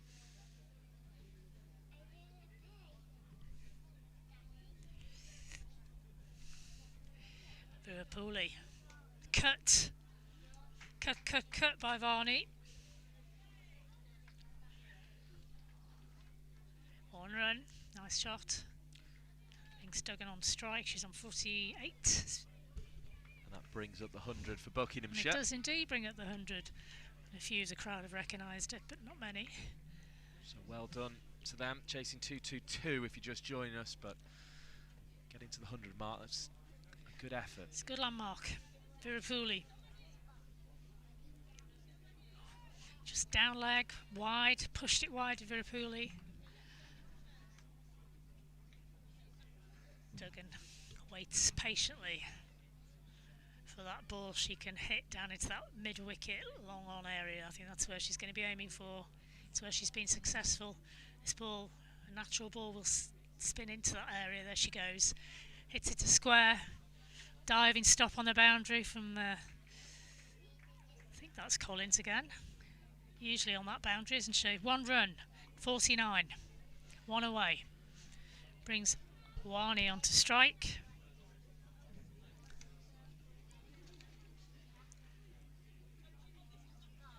Spins the ball, takes her run up. She's actually cut that for once, and that is an absolute. Scoreboard was wrong. She's on 49. That was Zanawani. That's why you can't get Zana. You can't have a 50 when it's not your strike. Now she's on strike. Here she goes. Can she do the same thing and cut it for 1, or dab it into an area where there isn't a field or anything at all, or do it at this stage? I think she was going for a little dab down to past Fine leg. Didn't come off on that occasion. Need to wait. No run there. Swift little innings this though. Certainly is. She's another one who's enjoyed her day out at the seaside almost. Oh, she's looking for a quick single there. Morris was quick. She's going to have to wait a little bit longer for that half-century landmark. 103. The end of the 18th over. 5 wickets down. I think even if she'd gone through there, that might have been a leg by, unfortunately. Potentially. Duggan. So Wani's got to get her back on strike again. Thrall Celt is looking to alter a few things in the field by the looks of it. There's a different bowlers coming on. Brinston. Yeah, very different field to the right arm quickie to the right arm leggy. Has got her high score of the competition, I think it is now for Duggan. Mid 44 in the last round, 49 now in this one. It's going to be Brinston to bowl to Wani here with 3rd fine leg, deep mid wicket, and cover the fielders back on the boundary. Brinston striding in, powerfully built Brinston. It's edged down to 3rd. Wani's going to have to get back. They have a shy. All backed up. Collins it was, backing up the throw. Backward point round there in form of Emma Lamb to prevent the single. Ferries it back to the bowler via Tara Norris, who's not had to do much in the field apart from take that wonderful catch down at long on. Brinston. Hop, skip and a jump and then into a run-up. Oh, bit of a swipe from Wani there. As you say, bit of a fresh air shot. No run. to take the aerial route there to Brinsden, but I think she got it through just a little bit quick for Wani. I think she's been a little bit quick for most of the bats today. Yeah. She comes again. Third attempt. That's upwards. It's under Collins. It's under Collins. It's out. Well, she won't die wondering, will she, Arnie? She went for it. Well bowled from Brinsden. Very safe pair of hands of Danny Collins. Second catch of the day. Yeah, just went straight up, unfortunately, for Wani. And unfortunately for Duggan, the new rules mean that she, even though the batter's crossed, she won't get the strike here. It will be the new batter to face. So it may well be going to the final over to see whether Duggan can get this 50. She's had a drink brought on for her. Yeah, I think that makes her third wicket, I think, for Brinsden. You see Maley making her way out to the crease. Charlie Maley. So her job will be to try and get Duggan on strike here. Number 13. I wonder if being late in the over, if Duggan might just say to her, you know what, you have a swing at these couple and I'll take the final over. Why not? They won't be turning anything down, that's for sure, but that may be the best route for Duggan at this point. Only needs one though, so she, in theory only needs a ball, doesn't she? I suspect she's telling her Brinsden's a bit quick. Well, yes, there is that too. Maybe telling her to take a slightly lower back lift initially, just to give herself time to bring that bat down into position. Stay in line, I guess. Stay still. To maintaining the Watch stumps the here. ball. And she'll watch that go wide instead. Well, at least she's had a sighter. At least she knows how quick the ball potentially could be going towards her. No bad thing. And of course there's a run for the total for Buckinghamshire. Confirmation, Wani caught there by Collins of the bowling of Brinsden for 3. Brinsden aiming for those 3 pieces of wood, and that's good from gosh, my mind's gone. Maley, there you go. Maley's done well there. Blocked it out. Yep, stayed in line. She did. She kept still as well. Good stuff.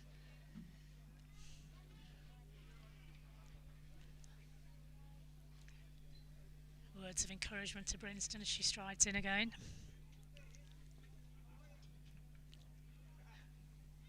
Oh, it's beat the outside edge. She really is ramping up the speed here today, is Olivia Brinsden. Well, they've had entertainment here, a very healthy crowd at Neston Cricket Club. Seen half centuries from Eve Jones and Tilika Stephen, and they may well still see one completed by Cara Duggan as well, who's at the non-striker's end, having faced 42 balls for her 49 runs. Brinsden again. And again it's defended well by Maley. Fielder swooped in to prevent the single. And I suspect you might have been right about Duggan wanting the last over, but I suspect she wasn't saying have a thwack. I suspect she was saying practice your forward defensive. Well, that's what ended up happening, wasn't it, in the end? A little bit of a conversation between Duggan and Maley here. Yeah. And it's going to be Tara Norris to bowl the last over of the innings, having delivered 3 overs, 1 made and 11 for 2 so far today. So some good figures. Good figures from Norris. Number 24, Tara Norris. Although, as is the way with T20 cricket, 1 over can ruin it. So let's hope that doesn't end up happening for her. Getting 25 off her, one of her overs, didn't she? 27 in the end, I think. Was it? Wow. Right then, final over of the game. The 2-2-2 is out the question now, with Buckinghamshire 104 for 6. But Cara Duggan could take even more credit by going past the 50 mark. Facing Norris strides in, left arm round. And that's it. That's her well-earned 50. She's just helped it round the corner, and there isn't a person in this stadium or this crowd that begrudge this young lady those 50 runs, and she's getting a huge hug from Maley at the other end. and you could hear the warmth in the round of applause from the Buckinghamshire staff. 43 balls, 4 fours, 2 sixes for that half century, and it was very well played indeed and very well deserved by Cara Duggan. Interesting. Maley's on strike. Whoops, what a take from Smale. Great take. Yeah, Maley swiped to that one, I'm afraid. Well, may as well at this stage. Might as well. Well, nothing to lose. Ah, jinx, jinx. There you go. You're supposed to kick, you know. Back in the day, if you jinx, he gave you person a little. Don't know what it's like now, your neck of the wood. Norris, left arm round. She's got hold of that one, but not really effectively, but she connected. No run. Good from Norris. Norris will really want to add a third wicket here. It's just to cap off some impressive figures. She certainly will.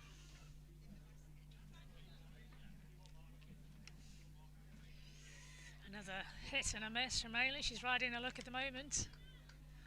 Well, she's doing the right thing, isn't she? She's trying to have a swing. Having a go.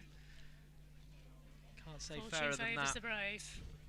Has ended up being one-sided this game, although given the Football FA Cup it's based on, you get one-sided games in the third round of that, and every now and again you get an upset. We're looking in the direction of Middlesex for that. You get a Cape Verde goalkeeper scenario. Swept again. Slight misfield from Smale, so Duggan was very pleased to be called through there. Not as pleased as Maley was, I suspect. I think Smale will be furious there, because I reckon that's the first bye of the innings. That's her first tiny little mistake. And to get 19 and a half overs in without conceding a bye, I think that's really annoying. Yeah, first bye of the innings. No, she's replaying it. She's miming how she should have taken that one. Annoying. Norris, left arm, round the wicket. She's gone for that favourite shot of hers. It's gone for 4. Lovely shot from Duggan to end the innings. What an appropriate way for her to increase her score. 4 runs, a couple of bounces into the trees. I think this is a no ball and a free hit. Really? No ball and a free hit, signalled by the umpire. Good stuff. Didn't see the twirly whirly arm there. Duggan's going to get a free hit, even better from her perspective. She's going to hit it in exactly the same place, I reckon. Or attempt to. She just hits that from just outside off stump, uses the wrist and flicks it round to the leg side. She got that shot off to a tee. There you go, she was trying it, didn't quite come off that time. Is it going to be a run out? Yep. Unlucky.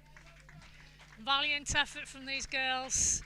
Super effort from Bucks against a star-studded Lancashire side, to be fair. Of the innings by Tara Norris. Buckinghamshire finishing on 111 for 7, meaning that Lancashire that is a comprehensive victory for Lancashire in the end. 110 runs, the margin that Lancashire will progress to the quarter-final stage with.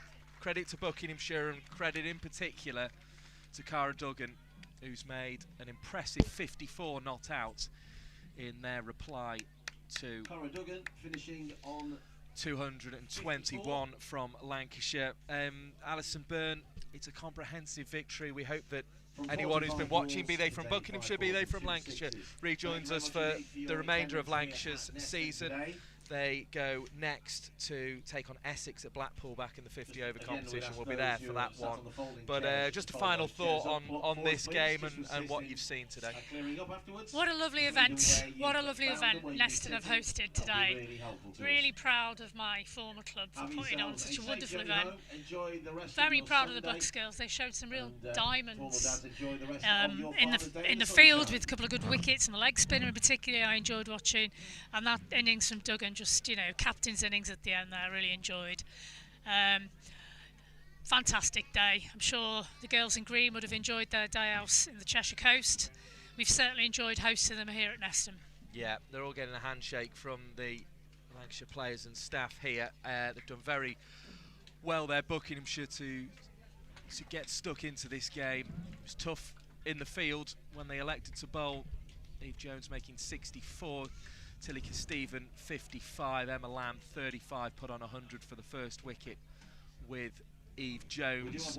But Zaina Wani taking 2 wickets for 30 runs from her 4 overs, getting a bit of credibility. It was a struggle in the second half of the game when Mohammed was out for naught and Burton Pye as well dismissed without scoring, but Townsend got things going with 23 off 29 before Cara Duggan's 54 not out on 45 balls was the mainstay of the innings. Tara Norris still the pick of the bowling figures with 17 for 2 from her 4 overs for Lancashire. There were also wickets for Sophie Morris, Olivia Brinston, Venus Wirapuli and Fee Morris. As I say, we will rejoin you again for Essex against Lancashire at Blackpool Cricket Club in the week. Do make sure you join us for that one on Lancs TV. From myself, Mike Perkins, and from a former Lancashire and Cheshire captain, Alison Byrne, it's goodbye for now.